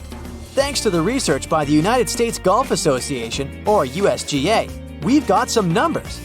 They found that Alan's first moon ball traveled 24 yards, and his second stretched for 40 yards. Now, how does that compare to the average golf shots back here? In regular gravity, one usually swings to about 216 yards. Just goes to show, while we've upgraded our golf game on Earth with tech and training, the moon's low-gravity playground is a different environment altogether. Now, let's give Alan some props. Moon golf? Not as simple as you might think. His club wasn't one from your local sports store. It was a makeshift one. A moon sample collector with a club head stuck to it. Add to that the bulky spacesuit he had on. Imagine trying to swing wearing an outfit that's as stiff as cardboard. With all that gear, Alan could only muster a one-handed swing. Care to have a similar experience?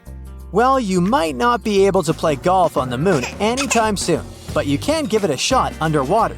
Some say the conditions are similar. Here's where it gets even more interesting.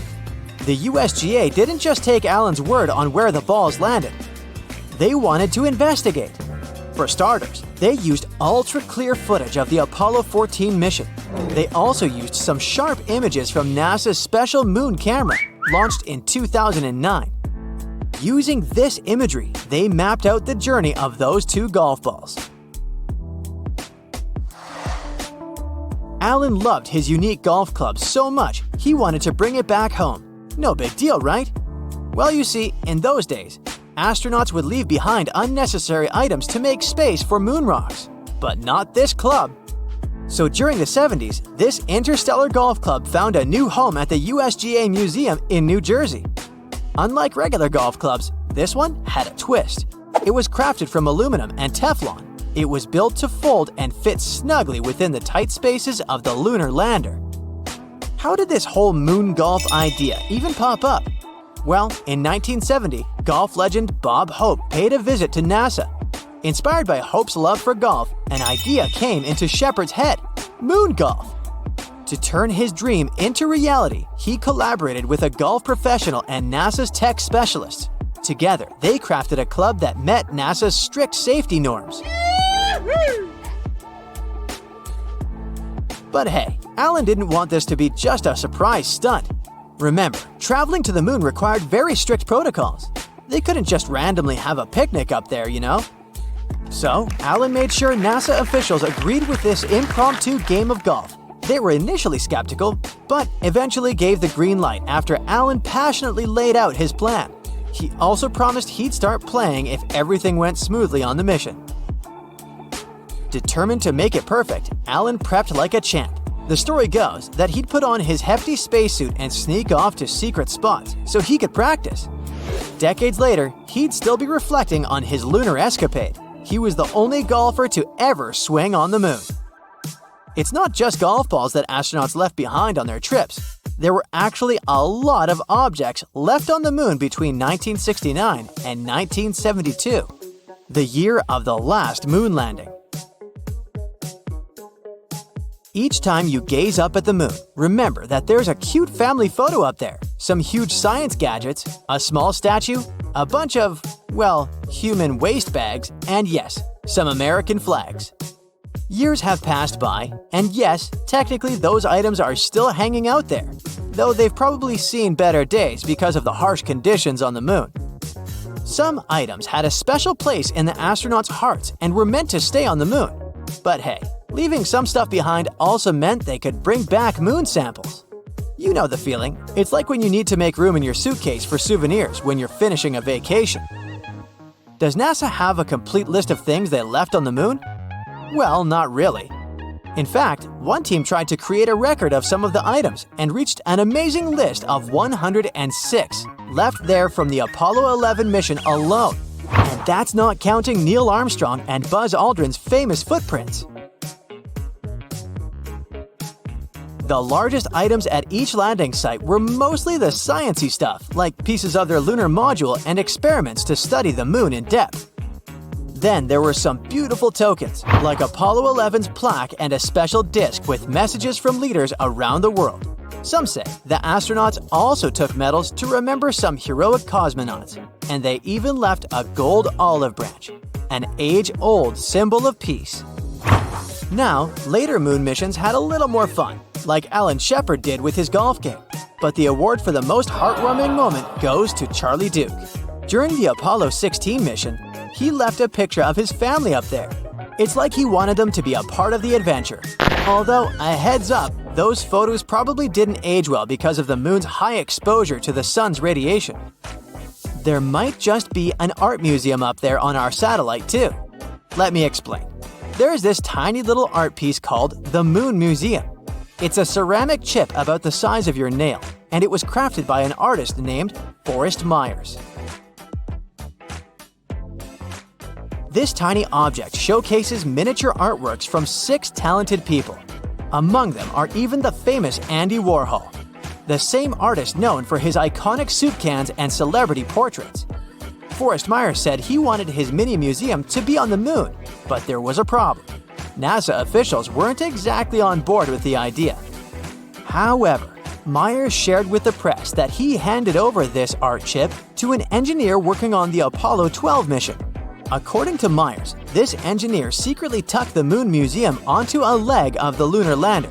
In case you haven't figured it out yet, these lunar landers don't come back to Earth after their mission. Take this with a grain of salt though, as NASA has never confirmed this story. You might wonder, why did they leave all these things? Sometimes it was about making a statement. Other times, it was purely practical. At one point, it was mentioned that during the Apollo 11 mission, for example, a decision needed to be made. The astronauts had to quickly figure out what was essential for their trip back home. They ended up creating a cleanup spot, tossing away things they didn't need anymore. Leaving things behind on the moon isn't that different from how we leave things behind on Earth. Just like archaeologists study our ancient leftovers to learn about our ancestors. The stuff on the moon gives us insights about those incredible lunar missions. Some things they left had done their job, like the pole for the flag or the camera they used to broadcast those steps on the moon. Even the tools astronauts used to collect samples were left because they had more precious cargo to bring back – moon rocks. When it comes to the current state of all these items, scientists are not entirely sure. We do know that NASA's Moon Observer has spotted some of their shadows. They're still up there. The official gear was built to resist, so it might behave a bit better. But those personal items? They've probably seen better days. The moon's volcanoes are not dormant, and they can erupt any minute. For years, we lived knowing nothing about it, but now it's officially proven thanks to China's Chang'e 5 mission's shocking discovery. The lunar soil samples it brought back to Earth contained something absolutely unexpected, hinting that volcanic eruptions may have occurred on the moon as recently as 123 million years ago. Geologically, that's practically yesterday. But the big question is, are we safe down here on Earth? We've long known that the moon was once volcanically active due to the dark regions, lunar maria, on its surface. These maria, the dark plains that give the moon its characteristic markings, are ancient lava flows that date back to around 3 to 3.8 billion years ago. Until recently, scientists thought that those ancient flows marked the end of the moon's volcanic activity. But the Chang'e 5 mission brought back lunar soil that included several microscopic glass beads, and 3 of them in particular revealed an extraordinary story. They formed around 123 million years ago from volcanic eruptions. An uncertainty range is a mere 15 million years. The discovery of those tiny beads is super important because of their composition and rarity. Measuring between 20 to 400 microns, which is smaller than a grain of sand, these beads are volcanic in origin. And this fact sets them apart from most other lunar glass beads, which typically form due to meteor impacts. Impact events on the moon create glass by melting surface rock with incredible heat and pressure. The result is tiny glass beads scattered all over the landscape. Yet, the volcanic beads identified in Chang 5's sample were formed by magma erupting from beneath the moon's crust and cooling it into glass as it reached the surface. By using uranium-lead dating, which measures the decay of uranium into lead within the beads, scientists managed to pinpoint their age with striking accuracy. The results suggest that the last known volcanic activity on the moon happened within the past 200 million years, making it a recent event in the moon's long history. This discovery also aligns with prior observations of unusual surface features known as irregular mare patches. Those are smooth mounds surrounded by rocky terrain. They were first spotted by NASA's Lunar Reconnaissance Orbiter in 2014. These patches appear much younger than other lunar features, potentially formed by volcanic eruptions less than 100 million years ago. Before Chang 5's glass beads, these irregular mare patches were among the best evidence of recent volcanic activity on the moon. Yet, without confirmation, their origins remain uncertain. And now, the glass beads confirm volcanic action. The findings raise new questions about the moon's inner workings. In particular, how could it retain enough heat to sustain volcanic eruptions? We thought that the moon had cooled significantly after its formation 4.5 billion years ago, which made it volcanically inactive. And without tectonic activity or an atmosphere, the moon should have shed its internal heat long ago. Yet the beads suggest the possibility of some localized heat sources within the moon's mantle. Scientists think that heat-producing elements such as potassium and thorium might be creating small, warm pockets which generate enough heat to melt rock and trigger isolated volcanic eruptions.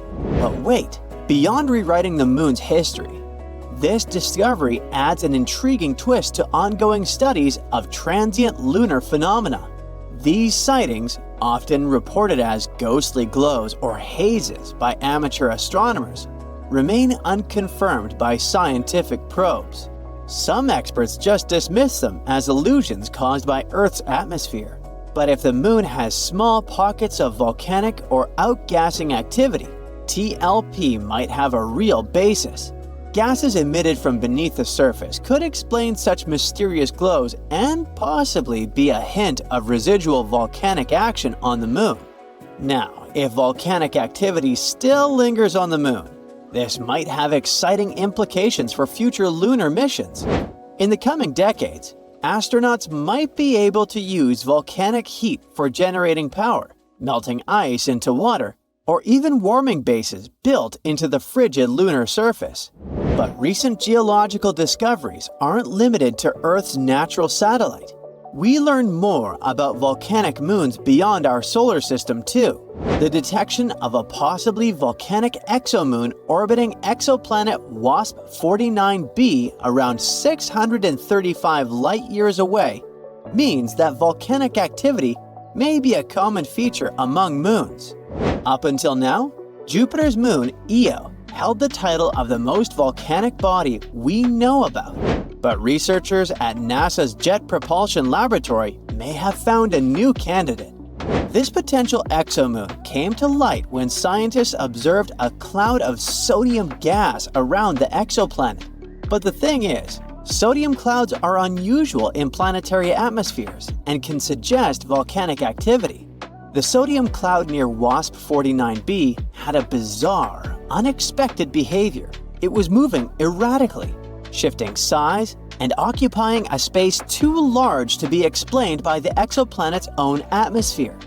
Scientists thought the cloud could actually be generated by a volcanically active exomoon in orbit around WASP-49b. Volcanic moons like Io are known to release gases such as sulfur dioxide, sodium, and potassium, which form massive clouds around their parent planet. Io, for instance, regularly produces vast amounts of gas that form a cloud encircling Jupiter, up to 1,000 times the size of the gas giant itself. If something similar occurs near WASP-49b, the gas cloud could be a clue to volcanic activity on an exomoon orbiting the planet. Observations from the European Southern Observatory's Very Large Telescope in Chile seems to confirm this theory. The sodium cloud around WASP-49b is positioned high above the exoplanet's atmosphere and behaves in ways that don't match the exoplanet's 2.8 Earth day orbit. This could suggest that it originates from a separate body, likely a volcanically active moon. Additionally, WASP-49b and its host star consist primarily of hydrogen and helium, which makes the sodium cloud even more unusual. The observed rate of sodium release, over 220,000 pounds per second, can be a sign of an immensely powerful volcanic source. If scientists verify the existence of this exomoon, it would be the first discovery of a volcanic exomoon. Back in our solar system, Io remains the main space object, helping us understand volcanic moons. Recently, NASA's Juno spacecraft provided some of the closest images of Io since the Galileo mission over 25 years ago. Io's intense volcanic activity is caused by tidal heating, the result of the gravitational pull of Jupiter and nearby moons, like Europa. This tug-of-war generates immense friction within Io, producing heat that fuels continuous volcanic eruptions. One of Juno's most exciting recent findings was a new volcano that appeared just south of Io's equator. Juno's images show a large, complex volcanic region, approximately 111 by 111 miles in size. The craziest thing? It wasn't there when Galileo imaged the same spot in 1997. This new volcano formed near the previously known volcano Canehekele. Researchers say that this new volcanic structure is a great change that highlights the dynamic nature of Io's surface.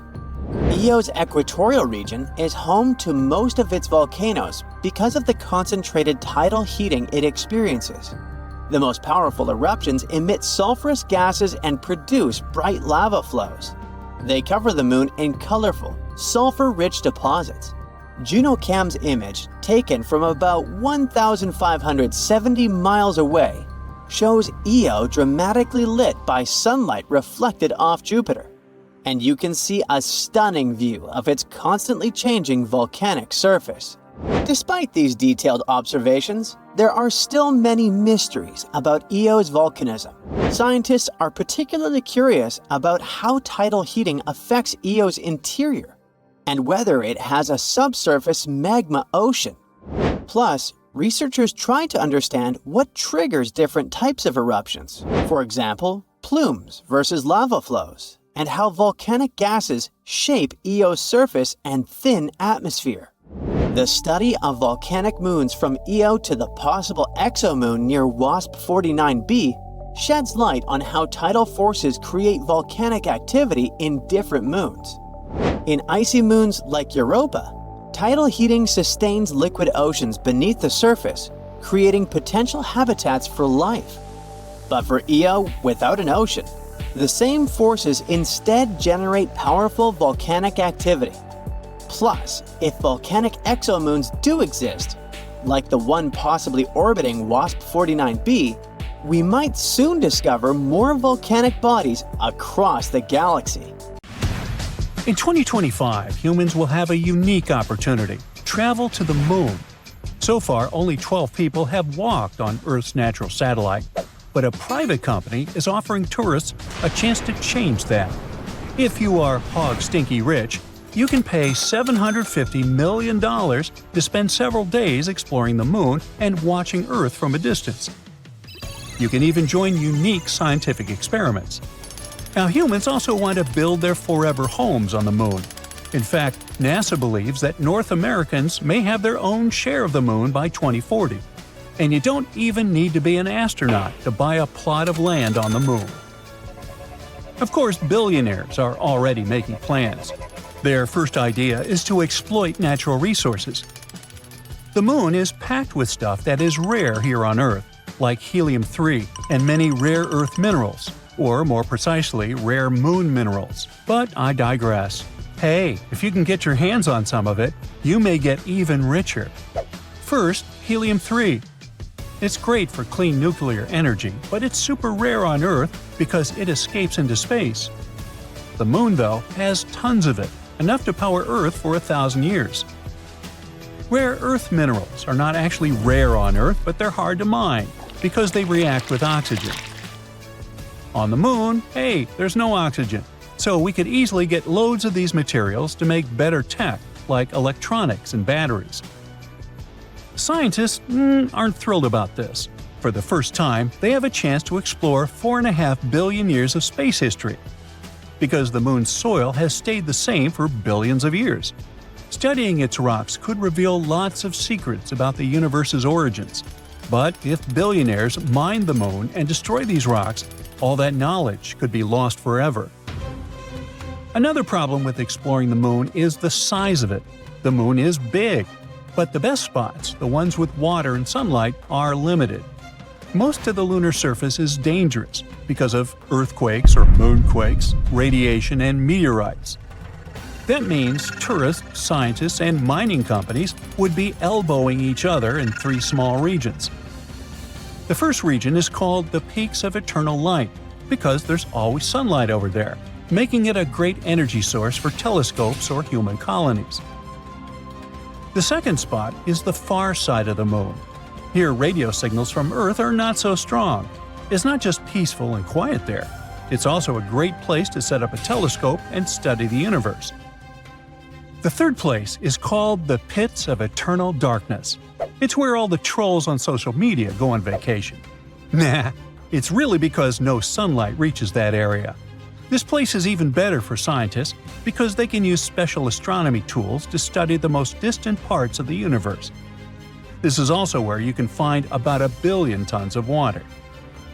If scientists could visit the moon and study it, they would make amazing discoveries. But today, there are no international laws protecting space. No country can own the moon, but this can't stop a private mining company from calling dibs on a particularly good spot. In the past, a bunch of nations signed the Outer Space Treaty, and they agreed that space exploration was supposed to benefit all humankind. But exploring it is not cheap in the first place. Taking a single gallon of water from the moon to the Earth is extraordinarily expensive, and I bet not everyone can afford that. Human activity on the moon is also extremely dangerous because it might change its atmosphere. Now, to understand it better, let's look at the surface of the moon. This floating rock has many craters that have been forming for billions of years. When a meteorite crashes into the moon, fine dust called regolith, with particles so tiny they can cut like glass, rises into the air. This process once created the atmosphere of the moon, and this atmosphere is quite different from the atmosphere of Earth. A big rocket landing on the moon can launch this fine dust into the lunar sky, and the difference here is that the space objects crashing into the lunar surface are actually gentler. A rocket landing is so intense it can increase the number of atoms in the sky 100,000 times. If the number of atoms in the atmosphere grows, the air turns into a dusty plasma. This means that you'll be breathing in air as toxic as the one that poisoned miners in the olden days. Such an atmosphere could end space tourism too, because it makes electronics malfunction and machinery shut down. Well, truth be told, our own presence on the moon is already dangerous. When scientists discovered water on the surface of the moon, they were super excited to study it. This was their chance to understand where this water came from, and even figure out how water appeared on Earth. But when our spacecraft land on the moon, outgassing occurs. This means that the water on the surface evaporates. This evaporated water can contaminate the water on the Moon, ruining all scientific data. Because when astronauts take a sample of the lunar water to study it, they will get the water from Earth they have brought along. Bummer, really. And it's not just the water we contaminate, it's everything. A spaceship can carry any living thing from Earth to the Moon. It can also bring extraterrestrial life forms back to Earth. This type of contamination is extremely dangerous because it can put human lives at risk. Something similar happened when Europeans were exploring unfamiliar lands they came upon in the Americas. They accidentally introduced new microbes to the natives they met. And since the immune systems of the native population were not used to those new bacteria and viruses, they got sick and worse. At the same time, Europeans also became ill with diseases their bodies didn't know about yet. And even though moon tourism is not happening yet, humans are already littering the lunar highlands like their own backyard. In 2024, an artist named Jeff Koons sent a sculpture to the Moon. The sculpture is a transparent box filled with spheres, and it got to the Moon thanks to a ride on a SpaceX Falcon 9 rocket. In each sphere, Koons engraved the name of a human he considered super important to humankind, like Aristotle, David Bowie, and Leonardo da Vinci. Thankfully, you don't have to go all the way to the Moon to see this sculpture. You can purchase an NFT of each sphere. Or not. Back in 1971, the crew members of Apollo 15 also left a couple of things on the Moon. A figure created by a Belgian artist and a commemorative plaque to honor other astronauts who couldn't be there. And it's not just art that humans dumped on the Moon.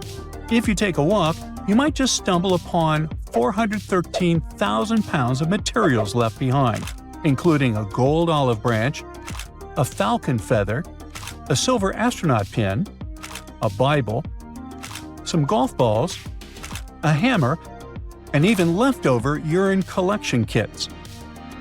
Most of this stuff was left behind by the astronauts that explored space between the 60s and 70s.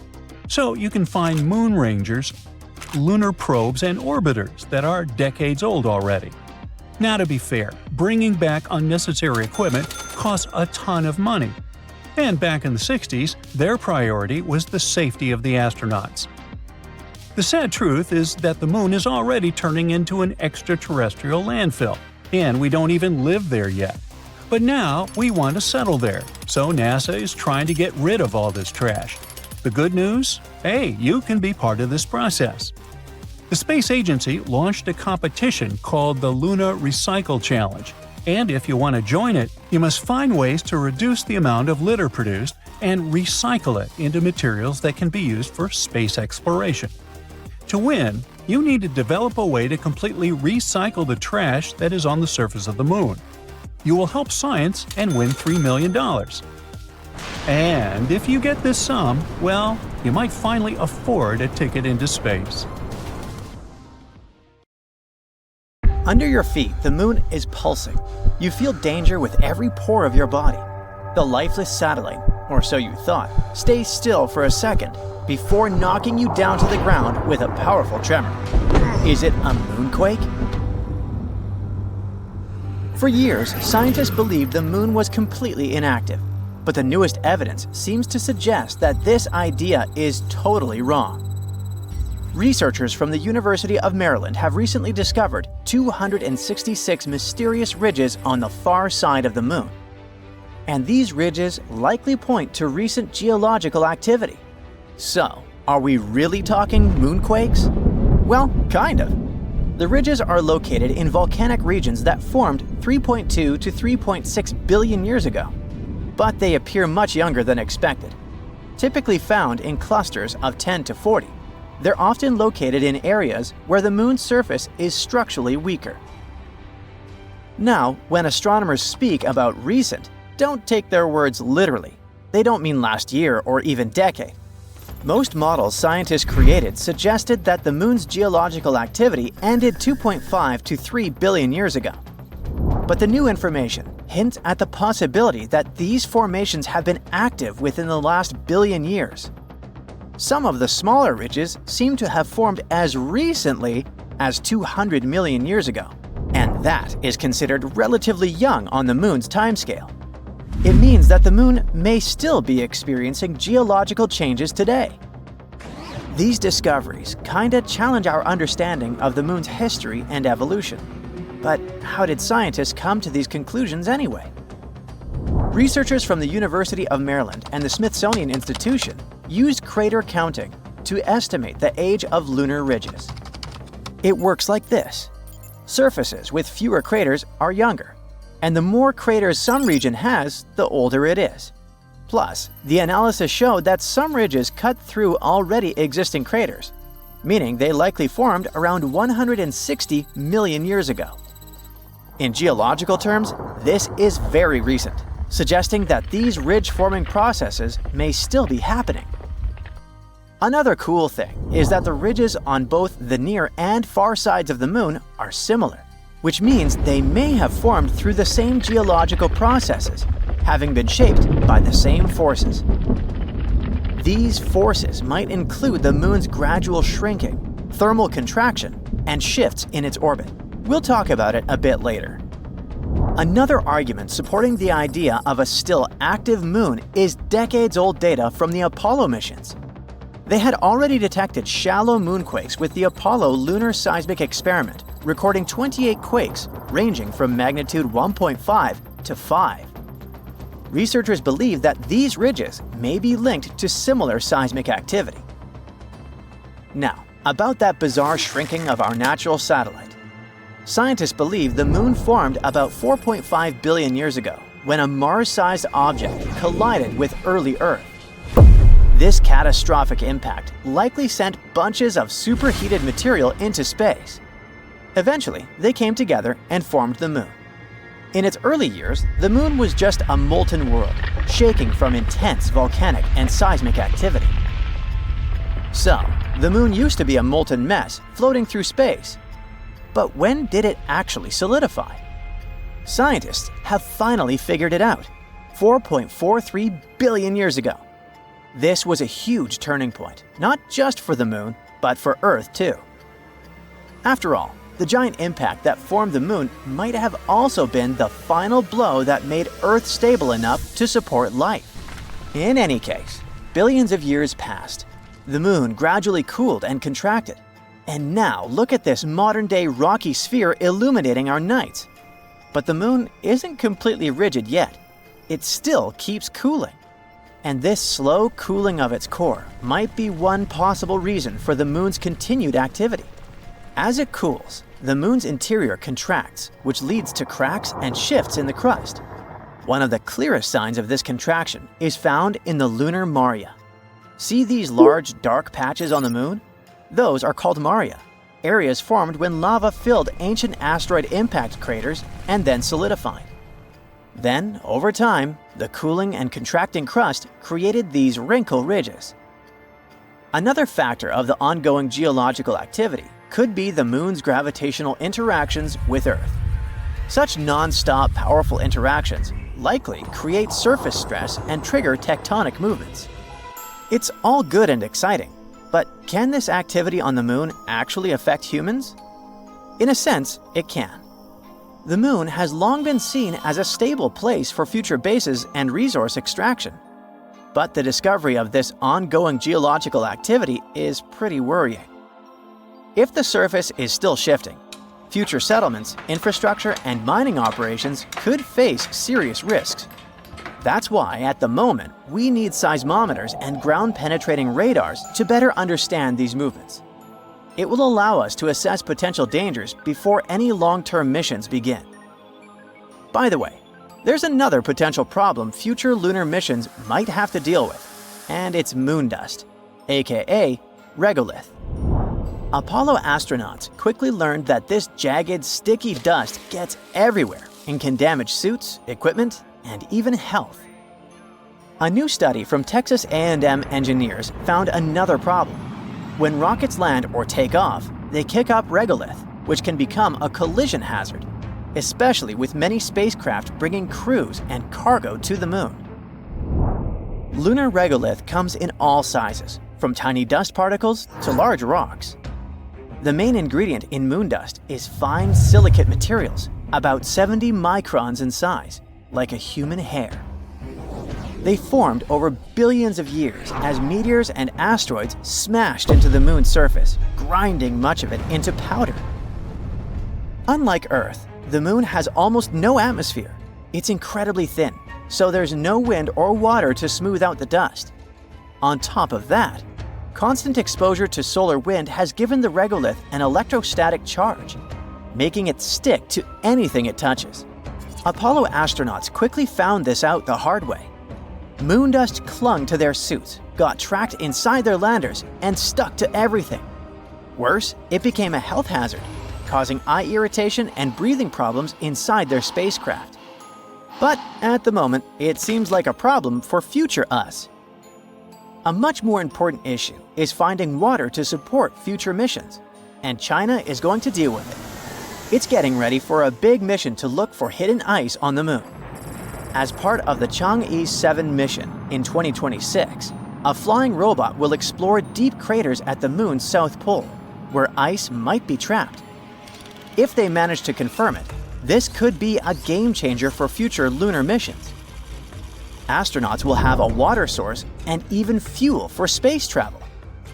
The mission is a key step in China's plan to land astronauts on the moon within 5 years. While signs of water have been found before, like in soil samples from Chang'e 5's probe and observations by NASA and Indian spacecraft, scientists believe that deep ice deposits are the real key to supporting future missions. The south pole of the moon has some incredibly deep craters, and experts think ice could be hiding inside them. The flying robot will try to explore one or more of these craters after landing. If it does find the ice, it could make long-term moon missions much cheaper and more practical, helping astronauts live and work on the moon. Some scientists also think that this discovery could offer us some clues about extraterrestrial life. In any case, whether we find water on the moon and learn to deal with that pesky dust or not, the recent discovery of those young lunar ridges is a game changer. If the moon is still geologically active, it means we don't know as much about our closest neighbor as we thought. What else could the moon be hiding? Are we really prepared for the idea that this lifeless satellite might actually be more dynamic than we imagined? Future missions, which might not be as safe as we once believed, will probably show. Time can stretch or shrink depending on where you are. Climb to the top of an extremely high mountain, and time will pass a teeny tiny bit faster than if you were down in a valley.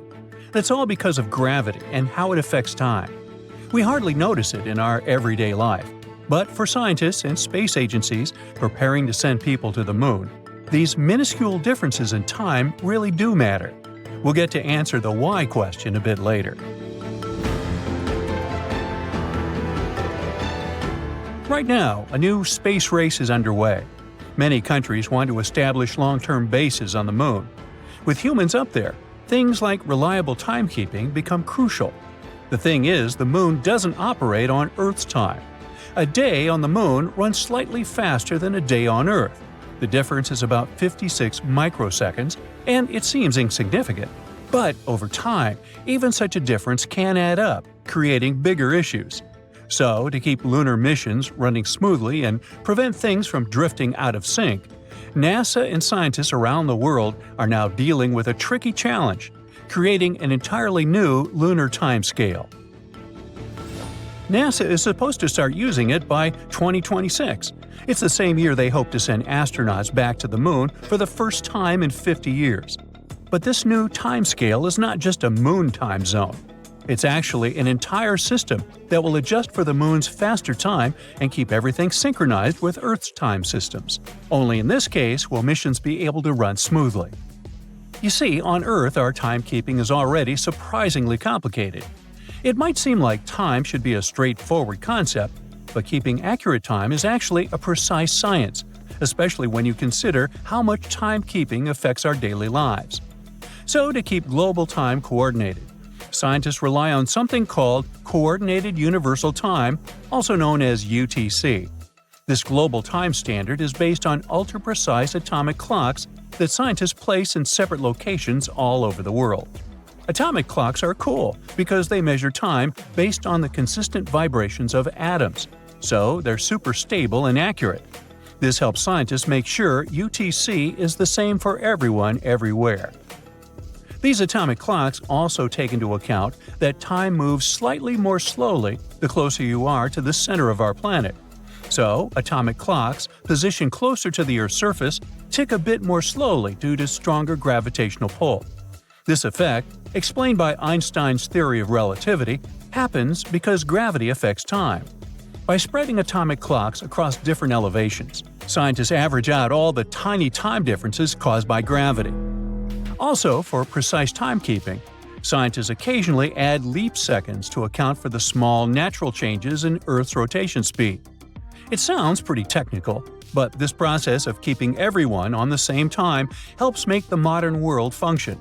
After all, precise timing is crucial for global trading, GPS navigation, and even internet communications. But time on the Moon works differently. Our natural satellite has a weaker gravitational field than Earth.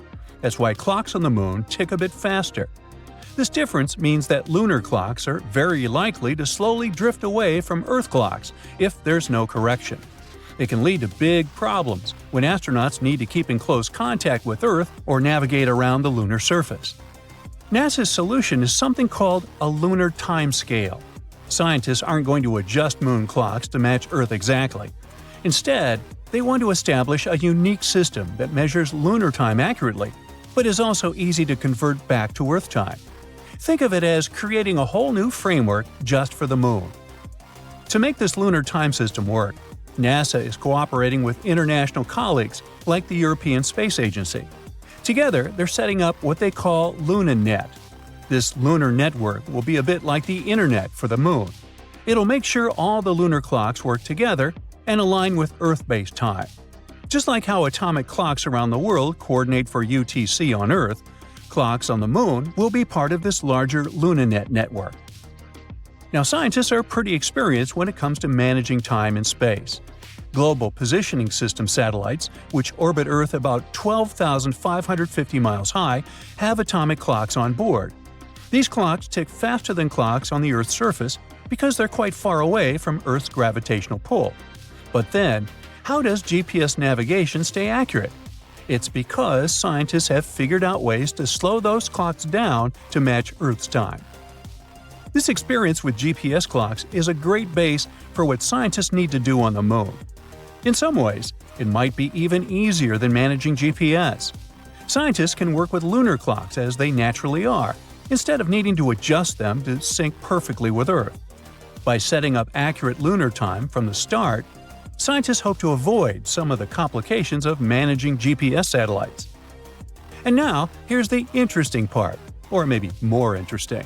To keep lunar timekeeping a reality, NASA and its partners want to set up clocks both on the lunar surface and on satellites orbiting the Moon. Some of these clocks will be long-lasting atomic clocks, and others will be crystal oscillators. Those offer stability over short time periods. Together, these clocks will create a network that scientists will be able to rely on. Meanwhile, atomic clocks for space don't come cheap. They can cost a staggering few $1,000,000 each. Luckily, crystal oscillators are more affordable, but they don't stay accurate over long periods. Once those clocks are set up, they'll work together as part of LunaNet, which will be NASA's framework for everything related to moon-based time and data networks. LunaNet will act like an internet for lunar operations. Different space agencies will contribute to it, like how internet service providers work for us on Earth. But there's another set of challenges, and it's connected with the Moon's rotation. Firstly, a day on the Moon lasts much longer than a day on our planet because it takes the Moon about 28 Earth days to make a full rotation. Plus, the Moon's equator experiences about 14 days of sunlight, followed by 14 days of darkness, unlike Earth's regular day-night cycle. And at the Moon's south pole, where NASA is going to establish future lunar missions, there are areas that stay lit or in shadow permanently. It might make it harder for astronauts to keep track of time. NASA and its partners hope to involve more countries in this project through international organizations, like the International Astronomical Union. The idea is to get as many countries as possible on board with the lunar timescale, so that everyone exploring the moon is on the same page. Now, another really exciting thing about all this is that figuring out lunar time could help other future space missions, like trips to Mars. The experience and knowledge we'll get from setting up a lunar timescale are likely to serve as a blueprint for managing time on even farther planets. That's one of the reasons why scientists are taking this lunar project so seriously. As for astronauts living on the moon, a consistent, reliable time system will be essential, not just for navigation, but for everything from scientific experiments to day-to-day activities. NASA's Lunar Time Project is truly groundbreaking. It's the first step toward managing time as humans expand farther into space. And if they get it right, it'll mean that future astronauts won't just have Earth time to guide them. They'll also have a moon time, and even, one day, a Mars time too. Precise timekeeping matters both for the sake of scientifically understanding the passage of time on the moon and for setting up all the infrastructure necessary to carry out missions. Scientists are also eager to create a timescale from scratch because they can take everything they've learned about timekeeping on Earth and apply it to a new system on the moon. Well, I'm out of time, so bye!